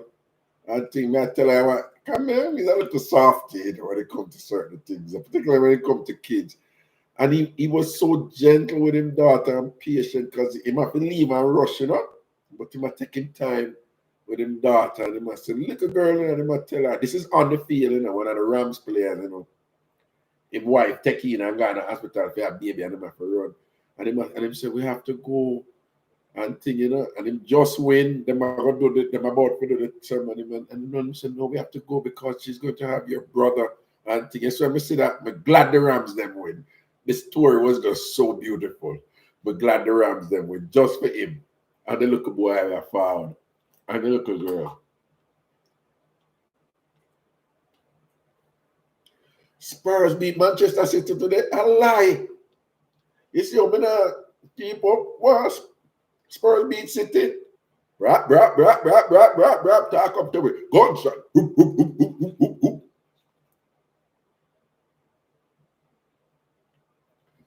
Cookie says she bought another vibrator today.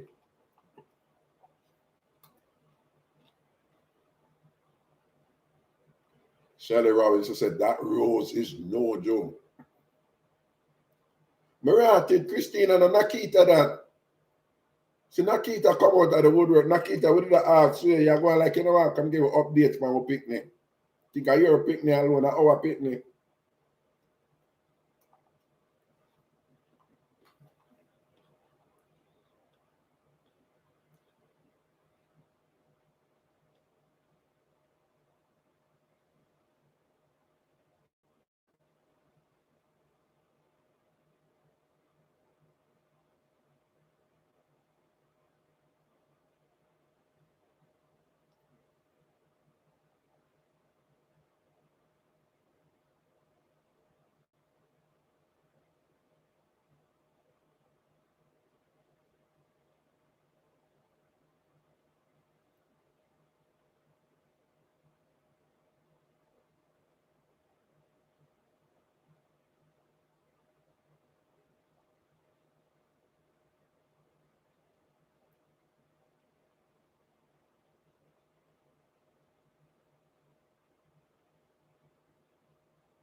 Hold on.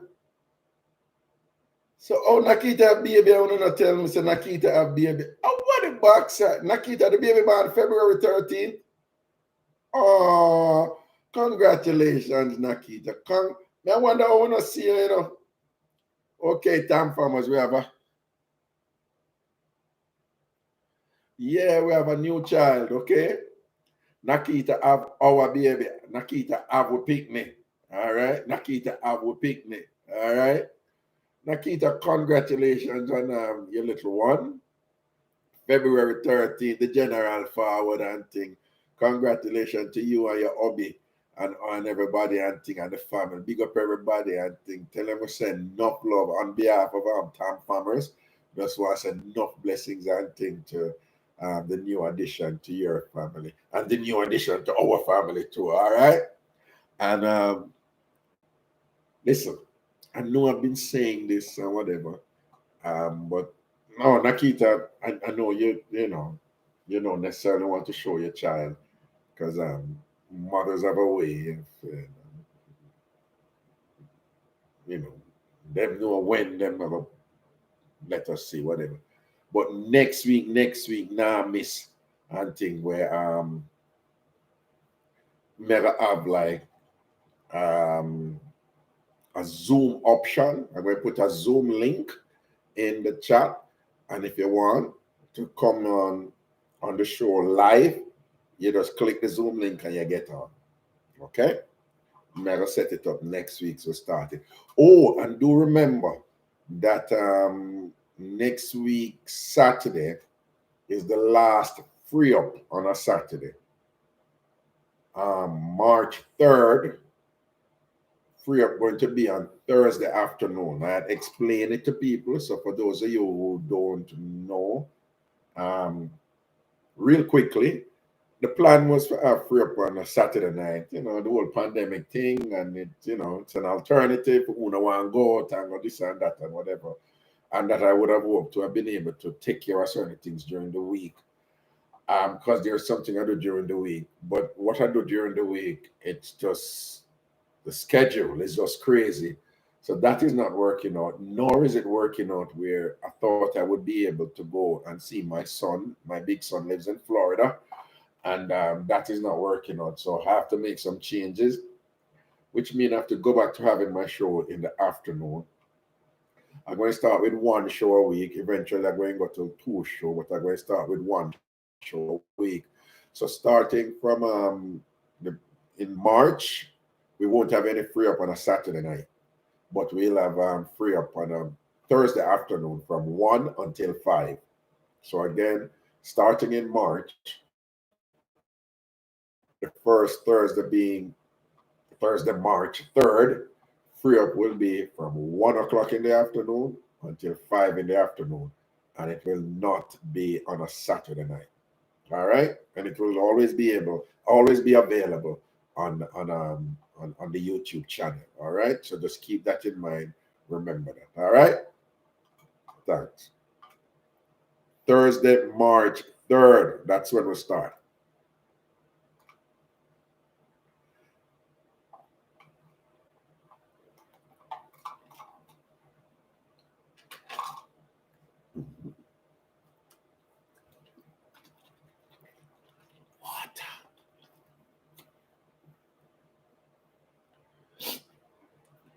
Nakita, I'm so happy for you and your hobby.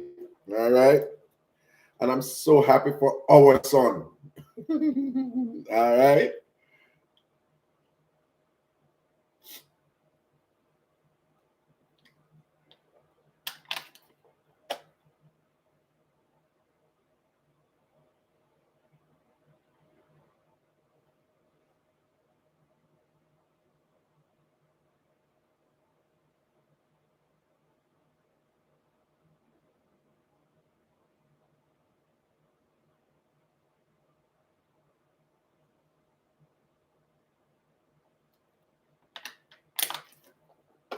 Vinny, the show will always be available on Ragashanti TV.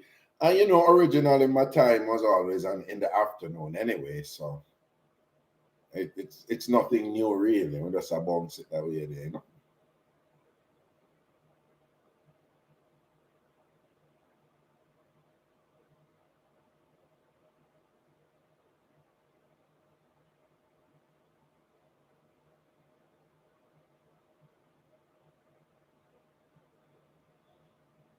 Rasheen said, brother, when you come back on daytime radio, because the night thing now work out.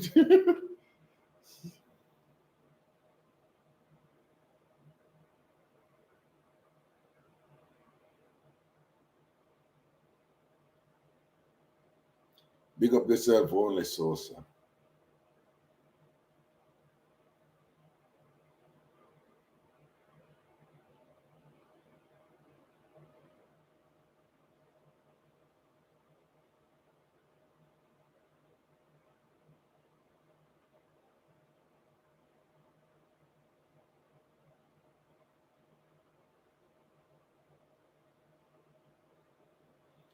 Them say Raga not eat, him only swipe. Are true? Ah, Jesus. All right, Vinny.